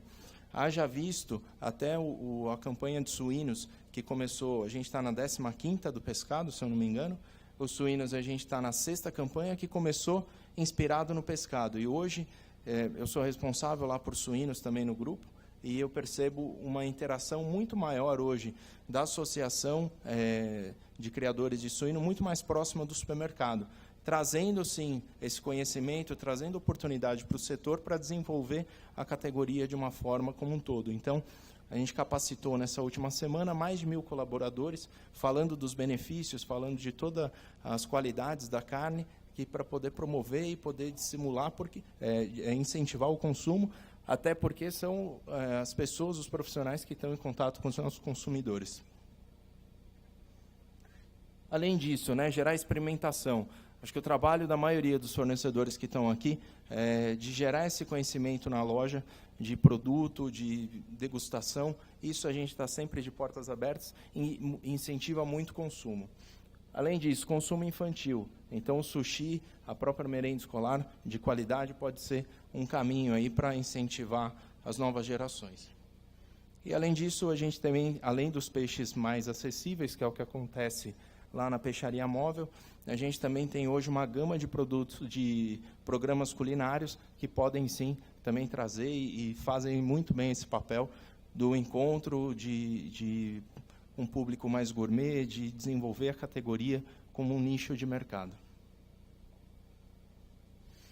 Questão das embalagens. A gente vem trabalhando há muito tempo, até para atender as lojas que não têm essa estrutura de pescado, de peixaria, atender com embalagens diferenciadas. Uma vez que o consumidor está muito mais apto a consumir o pescado in natura, o pescado fresco, a gente trazer, sim, embalagens em atmosfera modificada, protetora, com informação, o skin pack, com imagem produzida, com rastreabilidade, que tenha sustentabilidade também, o que a gente puder agregar realmente para o negócio, eu acho que faz total sentido aí para o desenvolvimento da cadeia. E, além disso, também a construção da marca, acho que é fundamental para o negócio. E aí um pouco do que eu falei, né, o pescado fresco com grande crescimento de vendas, o desenvolvimento desses produtos em atmosfera, já prontos para a indústria, traz um potencial muito grande para o negócio, onde a gente consegue atingir um número de lojas que até então são inatingíveis, que são as lojas de proximidade ou aquelas lojas que não possuem, lojas de conveniência, ou supermercados que não possuem a estrutura de peixaria. Isso ajuda, né, na padronização do produto, na redução de quebras, no padrão, presença constante e atingimento dessas lojas. Hoje, só dentro do grupo, a gente pensa num potencial de cerca de 350 lojas. E, além disso, né, o e-commerce, que hoje é uma realidade, o Grupo Pão de Açúcar tem o formato delivery há mais de 20 anos e hoje é um consumidor que gasta por ticket, em média, R$ 450. Então, é um número muito grande e que é um potencial também para a gente colocar pescado dentro desse segmento com facilidade, conveniência e tá atendendo esse público. De uma forma geral, aqui é ser repetitivo, né, o desenvolvimento da aquicultura, acho que o potencial para o Brasil é enorme, haja visto o que aconteceu nos últimos anos aí, globalmente. Então, o aumento de oferta, o aumento do consumo per capita, desenvolvimento da aquicultura e essa busca por saudabilidade, uma alimentação mais nutritiva. Consumo per capita, né, a diferença que ainda existe no Brasil, é ser repetitivo aqui também. E aí um pouco do que o setor, no meu ponto de vista, no ponto de vista do grupo, precisa ainda para desenvolver, né, mais segurança aí para as empresas, né, um pouco mais de regra clara, para que a gente possa arriscar um pouco mais, importar um pouco mais, ou garantir aí um produto, equalizar com os padrões internacionais. Acho que isso traz um pouco mais de segurança para o negócio. Igualdade de regras aí entre varejistas e indústrias. A questão da licença de importação, né? Hoje a gente tem uma dificuldade muito grande, poderia estar vendendo muito mais peixe no grupo se a gente não tivesse uma demora tão grande numa licença de importação. Hoje, em São Paulo, cerca de 70 dias para liberar uma licença. A gente pouco consegue fazer esse trabalho, embarcando muita coisa, com medo de perder aí, períodos importantes de venda. Então, é um desafio para o setor também. Questão de investimentos em infra, tecnologia de embalagem, ponto de venda, profissional peixeiro, acho que são tudo isso um pouco do resumo, né? E acho que as indústrias também podem ter, as associações, de uma forma geral, ter o varejo como um todo como um meio de contato com o consumidor. Eu quis trazer os números da empresa até para poder mostrar para vocês a possibilidade e infinidade de contato que a gente tem aí com o consumidor e o trabalho que pode ser feito. Tá, ok? Acho que é isso. Muito obrigado.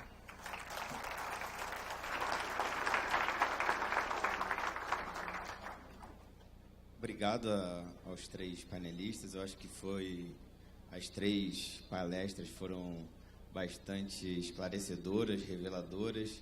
Eu acho que o desabafo do Fernando, a Abipesca é uma associação de empresários, então eu acho que muito do que você falou ali, teve um pessoal ali querendo levantar para bater palma de pé e tal, e se conter.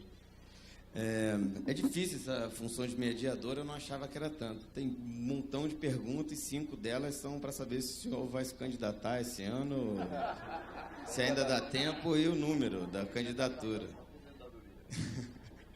Bom, pessoal, brincadeiras à parte, eu gostaria de falar que eu acho que uma coisa que fica muito claro da apresentação de vocês é que o brasileiro gosta de peixe, né? A Carolina falou de 75% das casas hoje consomem algum tipo de enlatada. A gente, infelizmente, né, Carolina, a gente não tem os números de peixe congelado ainda. Depois vai ser uma pergunta, por que a gente ainda não tem e como a gente poderia fazer para ter. As lojas do Fernando, acho que 1 milhão de clientes por mês. 970 mil, número gigantesco, uma empresa de 34 anos, com um monte de lojas espalhadas no Brasil todo, com toda essa dificuldade que a gente está. Então, eu acho que o brasileiro gosta de peixe, o Rafa consegue mostrar isso também em números, né? E, ao mesmo tempo que a gente vê isso, a gente constata que o peixe hoje é uma proteína que, infelizmente, ela está muito cara. Ela está muito cara e hoje, nós tivemos alguns panelistas falando que a nossa competição não é com ele citou países, foi o... Esqueci da Serra Pesca. Do Chile com a Noruega. São com outras proteínas. E hoje, devido ao dólar, que hoje está tranquilo, está batendo 4,20, né? Para os importadores aí ficarem... Depois vai ter Rivotril ali na saída, já pedimos para providenciar. Mas hoje, com o dólar nesse patamar, o peixe ele se distancia das outras proteínas de uma maneira que a gente não via no país há muito tempo. E isso está fazendo com que o consumo, pela primeira vez desde que a gente tem acompanhado, o consumo de pescados venha caindo no país. Então, acho que são duas constatações simples, quando a gente pega e faz essa comparação do preço dos pescados. Eu acho que teve nas duas apresentações, a gente mostrou que o peixe está caro. Gostaria de começar fazendo uma pergunta para o Rafael, que é o seguinte: a gente vê na apresentação da Carolina uma mudança do consumidor que, pelo momento de crise, ele vai saindo um pouco dessa maneira de consumo que ele fazia há um tempo atrás, que era chegar na loja, comprar alguma coisa que ele ia ter para um consumo imediato, e ele passa a ter um comportamento parecido com o que ele tinha na época antes do plano real. Que o pessoal lembra que fazia, às vezes eram 3 carrinhos levando para casa, que se estocava a mercadoria. Hoje a gente não está nesse ponto, mas as pessoas vão, tanto que o atacarejo está aumentando a venda. Quando a gente vê que o peixe fresco ele tem uma venda muito maior do que o congelado, isso me chama atenção. E aí eu gostaria de perguntar como que é a margem dos dois produtos. Se as margens elas são equivalentes. E uma outra dúvida que eu tenho é com relação ao nosso desconto financeiro, que a gente já debate isso há muito tempo, que a gente sabe que o desconto financeiro para o peixe fresco e o peixe congelado praticamente é o mesmo, sendo que o peixe fresco ele gera muito mais custos do que o peixe congelado. E se não consegue fazer uma diferenciação entre esse desconto, se essa margem do peixe fresco ela não está sendo camuflada e onerando o preço do peixe congelado, que por uma questão já cultural, ele passa a ser mais preterido ao peixe fresco. Respondendo lá a sua primeira pergunta, né, a gente realmente percebe uma migração para o formato atacado, mas quando se traz isso para a realidade de produtos in natura, como um pescado fresco, como frutas, legumes, verduras, o consumidor ainda frequenta mais vezes o supermercado. Então, isso ele passa a frequentar aí de 1 a 2 vezes na semana, especialmente em dias mais promocionáveis, né? Tem alguns dias específicos de ofertas, então essas vendas são concentradas. O supermercado também procura fazer isso para poder equilibrar também mais a distribuição de vendas. Então, tem sim uma procura maior pelo atacado, mas o supermercado e o hipermercado ainda conseguem se diferenciar por frescor, por outros atrativos em relação ao atacado.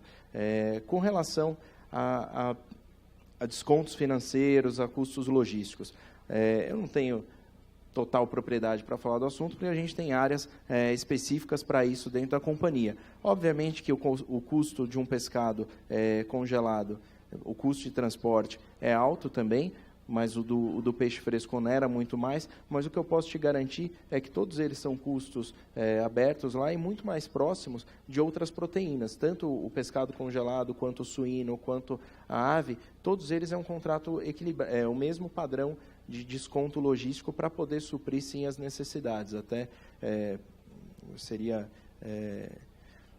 dispensável comentar aqui da nossa dificuldade logística no Brasil e o quanto isso impacta no custo do produto final. Obrigado. Quanto à relação ao desconto, até o logístico, que a gente está passando por uma crise em outra grande rede, que o peixe ele é o mais caro, né? Então, quando você põe um percentual sobre logística, você vai botar um percentual sobre aquele valor mais alto.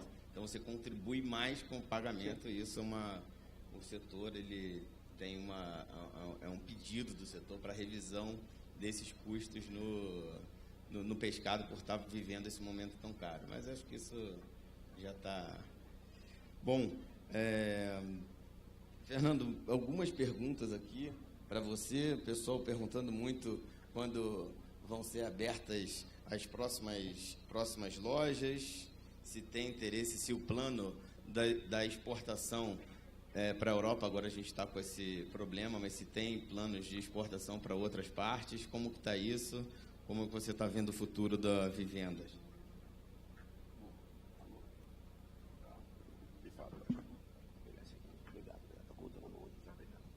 Alô, muito bom.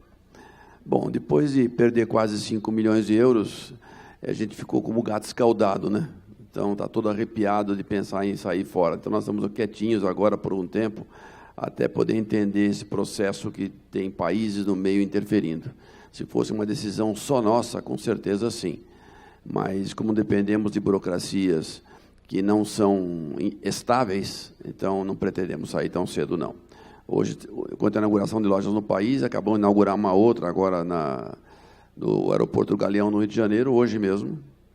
E temos mais umas 4 ou 5 para inaugurar até dezembro. Ótimo. Carolina, já te adiantei essa pergunta, né? Queria saber por que a gente não consegue ainda fazer essa leitura do peixe congelado no Brasil. E recebemos aqui uma pergunta também sobre a diferença, se consegue fazer algum tipo de diferença na leitura do atum ralado e do atum sólido nas conservas. A gente faz, sim, o atum ralado e o sólido. A gente faz o que a gente tem com o código de barras, a gente consegue ver tudo. Segmentado, do jeito que quiser, de ponta cabeça, a gente consegue. Inclusive do peixe congelado. O que a gente não tem hoje em peixe congelado é cliente. Cliente nas lojas ou cliente... Não, clientes aqui do dado. Então, assim, se a gente tiver o cliente do dado, certamente conseguiremos ler. O que a gente tem mais dificuldade é com relação ao que é, por exemplo, embalado na loja, que é o que a gente chama de código LAC. Né? Então, que a loja compra em quantidade e embala ali dentro. Ali, para isso, a gente tem mais dificuldade. Mas o que tem código de barra, para a gente, é muito simples. Entendido.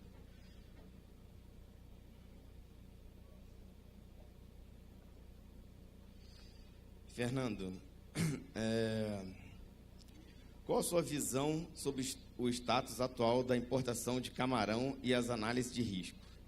Visto que o secretário Davidson falou que segue aberto, mas sujeito à análise. Eu conheço o Davidson faz tempo já, não sei se ele lembra de mim, mas fizemos palestra no Ministério da Pesca, fizemos palestra no Ministério da Agricultura. Uma vez eu me encontrava sozinho contra 50 produtores, e foi duro explicar para eles que eu não queria prejudicá-los, eu queria apenas que tivesse um mercado limpo e decente. Quanto à liberação, sinceramente, eu já quase entreguei os pontos, porque são quase 20 anos de luta para tentar liberar isso. Falei com pelo menos 5 ministros diferentes, tete a tete. Estive com pelo menos uns 8 a 10 políticos em Brasília aqui, e não conseguimos resolver isso até hoje. Hoje está, se não me engano, com uma liminar da Carmen Lúcia, que com certeza não entende nada de pescado, né? Deve entender bastante de outras coisas, mas de pescado não, então ela pega e dá uma liminar para até conseguir resolver o que vai fazer com aquilo. E eu não tenho muitas esperanças, não. Eu estou esperando que o Brasil se renove nessas eleições que vêm e que venham cabeças mais abertas para transformar o país num país mais aberto. Nosso país é um dos mais fechados do mundo, então isso precisa mudar. Eu gostaria também de aproveitar esse momento. Ontem a gente falou um pouco sobre fraude de pescados e cumprimentar novamente o pessoal do Ministério da Agricultura. Eu acho que essa dificuldade também, Rafa, da gente vender o pescado congelado, é porque o consumidor ele tem medo de comprar o pescado congelado. Ele ainda não tem conhecimento. Muito desses que vão comprar o pescado fresco, eu acho que não é por ocasião de consumo. Mesmo que ele compre nas lojas do... Ele vai fazer, sabe o quê? Muitas vezes, vai congelar no congelador de casa. O que seria algo que não é o correto. Você tem alta tecnologia de congelamento dentro das indústrias para congelar o pescado e manter esse pescado numa qualidade muito melhor do que ele vai fazer. Tiago, posso interromper um pouquinho você nisso? Claro. Eu não consigo ver, eu que sou especialista em camarão e tenho os melhores preços, eu não consigo vender camarão para o supermercado. Por quê? O meu preço sempre é mais alto, porque o meu tem 1 quilo mesmo. Essa é a diferença, só isso. Exatamente. Exatamente. Se você for pegar muitos pacotinhos, você vai encontrar 600 gramas, 700 gramas. Quando é muito honesto, você encontra 800. Pô, não dá, né? Não, isso é uma das coisas que eu queria... Que eu acho que o trabalho do mapa, por isso que eu falo, esse simpósio, eu acho que a gente está aqui para, de repente, sair com um pacto. Porque o que é mais difícil de uma fiscalização pegar? O DNA do produto, saber que aquele produto não é panga, não é linguado, é panga, ou você fazer a verificação de glaseamento.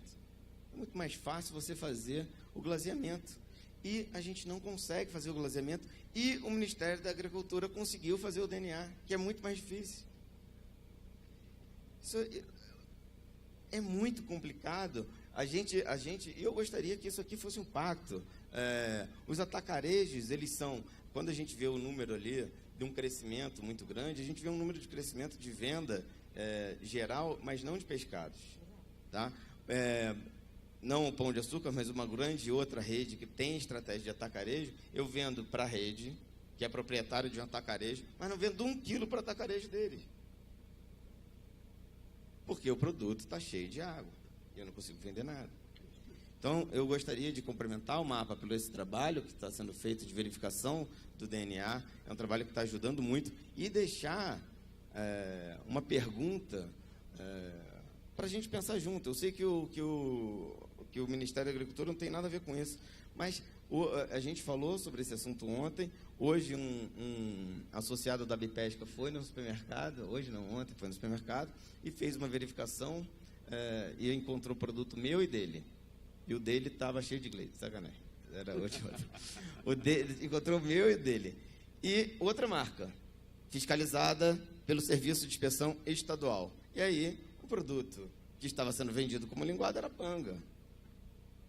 Pô, como que a gente vai manter essa régua de qualidade? Como que a indústria vai investir? Se a gente luta com isso. E o MAVA fala, não posso fazer nada. Mas como que a gente pode fazer? Não sei se o pacto, Rafa, assim, quando eu vou vender para uma grande rede, eu sei que tem verificação de glaseamento, mas tem bandeiras dessa rede que não se importa com o glaseamento. Aqui na Bipesca, a gente tem uma conduta ética e moral para que os associados possam entrar no nosso time. Será que a APAS não deveria... E por quê? Eu não consigo, para o mercado e para algumas empresas, o crime compensa. Pô, se esse supermercado levar uma multa, ele vai transferir para o empresário. Então, será que a APAS não poderia se unir porque isso é uma fraude contra o consumidor, é um roubo. Será crime. Que a APAS é crime? Será que a APAS não poderia se unir com a gente e pegar a rede que fizesse, que apoiasse isso? Porque se a gente fica com raiva do cara que intercepta carga roubada, o comprador de carga roubada, isso daí que está se fazendo não é mais ou menos a mesma coisa? E o consumidor, ele se relaciona muito bem com selos de associação. Então, à medida que a associação ganha força e ganha reputação, e os associados podem ter um selo Abipesca de garantia de pesagem, um selo Abipesca de garantia de espécie, alguma coisa desse tipo, o consumidor se identifica bastante com isso e ele tem confiança. De fato, começa a trazer qualificação para o setor. Eu até fazer o comentário com relação à APAS. Ontem, um dos diretores do Grupo Pão de Açúcar, que estava aqui ontem no jantar, o Paulo Pompilha, vice-presidente da APAS e da Abras, e demonstra total interesse em apoio da entidade, em contribuir e cooperar com as associações, para que a gente possa, assim, proteger muito mais o mercado. Para o supermercado que trabalha de forma correta, também é extremamente difícil competir com um supermercadinho de vizinhança ou alguém que compra um produto adulterado, ou uma espécie alterada ou com glazer acima do permitido. Então, tudo isso é total interesse para que a gente possa, sim, contribuir para o setor e fazer o crescimento de forma correta. Tem outras sofisticações também no mercado. Hoje, se você descongelar alguns camarões, por exemplo, você vai encontrar que aquele peso estava definido. Só que se você puser na frigideira, sai água barbaridade, porque ele foi infiltrado com produtos químicos que faz com que ele recolha a água. Então, esse é o tipo da coisa que também não é difícil de verificar. Sim, eu acho que a gente tem uma luta antiga que soa engraçada, assim, mas que são vários... eu acho que você falou uma coisa muito bem, muito difícil quando a gente vai se relacionar com o órgão público, porque o próprio servidor, ele não sabe, ele está ali naquele momento, está montando plano de ação, mas ele não tem a segurança que dali a 3 meses ele vai estar sentado desempenhando aquele papel. É muito complicado. A gente tem uma regra imposta pelo mapa, que é correta, que para produtos com pesos variáveis. Por exemplo, eu vou vender um filé de salmão. Filé de salmão eu não consigo vender ele com peso padrão e botar botar o código de barra, porque é um filé, a gente não pode. Como eu sou a única pessoa que sei quanto que eu botei de glaze, eu tenho que sair da indústria com o peso líquido. Só que quando ele chega no supermercado, o supermercado é obrigado a pesar aquele produto para botar o seu preço. E nunca vai bater o peso. Às vezes por 1, por 2 gramas. O Ministério da Agricultura está correto.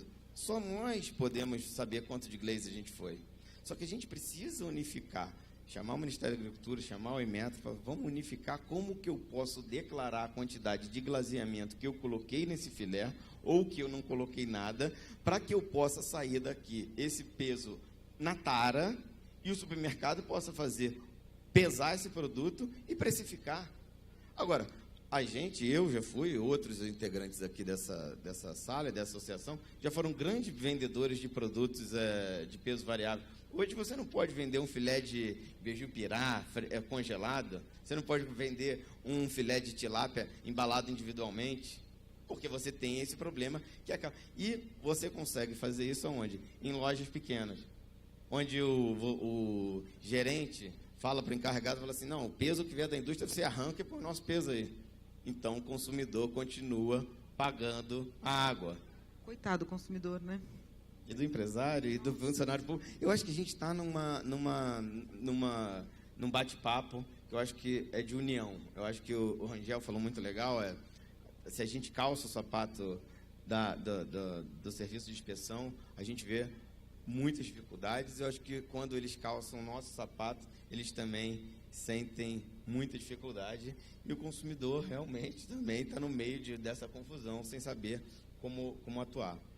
Bom, a gente está num bate-papo e aqui eu estou com um monte de perguntas. Mas, pessoal, vocês mandam umas perguntas que tem umas letras aqui que eu não consigo entender. São médicos. Eu acho que eu vou dar para vocês vão lendo a quem conseguir.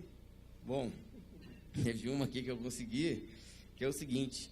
Rafa, a gente como associação, nós temos só 3 anos e estamos aprendendo, querendo ser cada vez melhores como associação. Como que o pessoal do suíno está trabalhando e o que você acha que a gente poderia fazer? A Carolina a gente tem essas discussões do selo, mas acho que você falando só corrobora para que isso de repente seja feito mais rápido. Mas o que mais você acha que a gente pode fazer com a experiência que você tem? O que eu percebo, até esse ano, quando eu assumia, e além do pescado, a categoria de aves e suínos também, e que eu tive muito mais contato com a Associação Brasileira de Criadores de Suíno, o que eu percebi é uma proximidade muito maior da associação com o varejista, e colocam-me à disposição também para ter essa aproximação com o pessoal da pesca. E qual que é o interesse do pessoal do suíno desenvolver? Eles incentivam muito mais o consumo, com treinamento para o pessoal de loja, com quebra de paradigmas. Então, eles estão muito mais próximos do supermercado para desenvolver a cadeia como um todo. Obviamente que eles também defendem, sim, os interesses dos criadores, dos produtores, mas também tem uma preocupação ampla de olhar também para o consumo, para o mercado de consumo. Então, eles realmente se inspiraram na Semana do Pescado, e eu, conversando com o presidente, com o Marcelo, ele comentou isso, ele falou, olha, por que a gente não tem... O pessoal tem a Semana do Peixe, por que não tem a Semana do Suíno? E aí começaram a trabalhar nisso, e tem, sim, os investimentos dos criadores, dos produtores, com recurso já destinado para fazer a divulgação em pontos de venda, para investir em treinamento, na capacitação dos colaboradores, dos açougueiros, e isso vem trazendo um resultado muito positivo. Além da campanha do pescado que eu comentei, que começa agora, logo na sequência, também já tem a campanha da Semana Nacional do Suíno, e só na última semana, as últimas 2 semanas, a gente treinou mais de 1.000 pessoas em loja, no supermercado só do Grupo Pão de Açúcar, fora outras redes como Oba, Comper, Hortifruti, outras redes que estão também participando, já conseguiram treinar muito mais os colaboradores e incentivar o consumo. Então, a preocupação está em fechar o elo como um todo, entendeu? De promover, sim, o consumo, em quebrar um pouco de paradigma e trazer todos os benefícios da proteína, no caso do suíno. Mas a semana do porco deles é quando? Então, é logo na sequência do pescado. Cara, sem criatividade, cara. Porra, não dá para escolher outro mês, não, tem 12.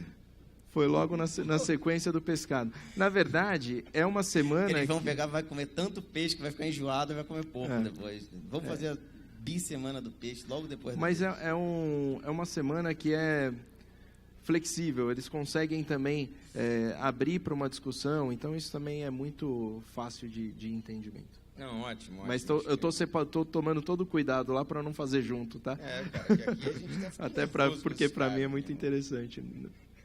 Cara, e esse selo, quando o produto ele tem selo de sustentabilidade, vocês já conseguem sentir se tem alguma diferença, se isso o consumidor está fazendo distinção e comprando mais esse produto?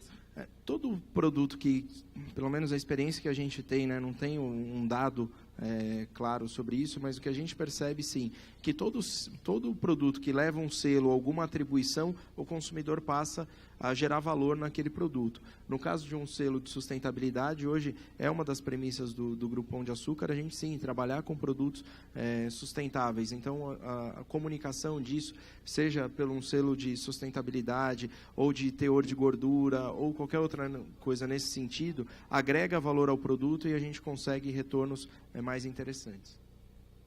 Tá ótimo. Pessoal, eu gostaria que vocês... eu já é a segunda vez que falam que eu tenho que seguir o cronômetro, então a gente tem que ficar atento.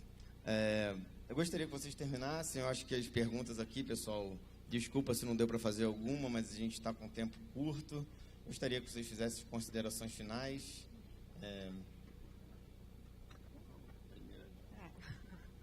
Bom, muito obrigada por nos ouvir.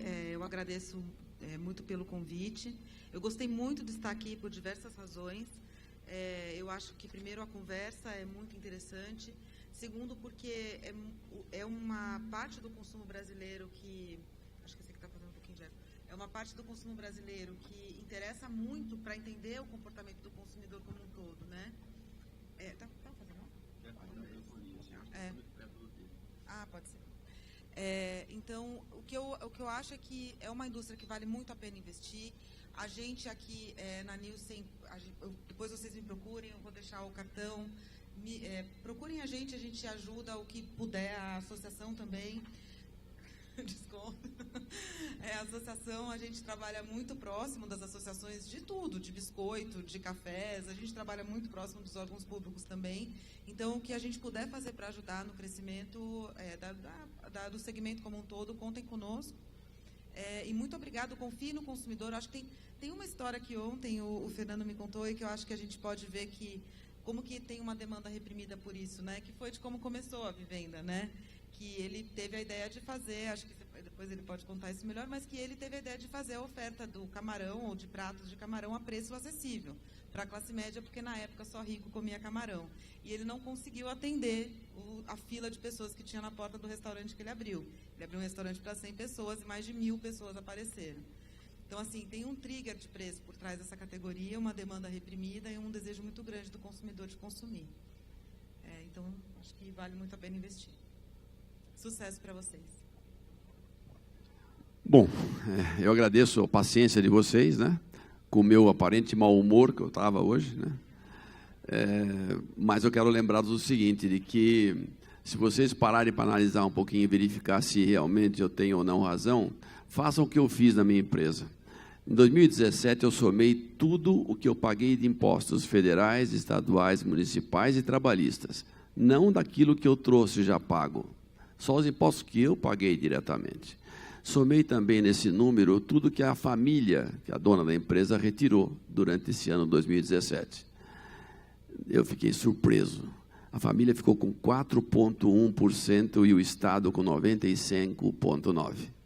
Faça a conta na sua empresa, vê se essa conta não chega perto disso. Você vai ficar surpreso. São cifras assustadoras, né? Eu gostaria também de agradecer a oportunidade. Para mim é um momento extremamente importante conhecer novas pessoas do segmento e reencontrar vários outros colegas de trabalho. Sou um entusiasta aí da categoria, realmente foi onde eu cresci, onde eu projetei minha carreira dentro do grupo, e tenho muita vontade, muito desejo de continuar incentivando, crescendo com essa categoria. Então, estejam abertos, coloco a porta aberta realmente dentro do grupo para que a gente possa trazer novidades, trazer inovação para esse consumidor, usar um pouco dos recursos que a gente tem para colocar a indústria também em contato direto com o consumidor e fomentar ainda mais o nosso negócio. Muito obrigado. Valeu, pessoal.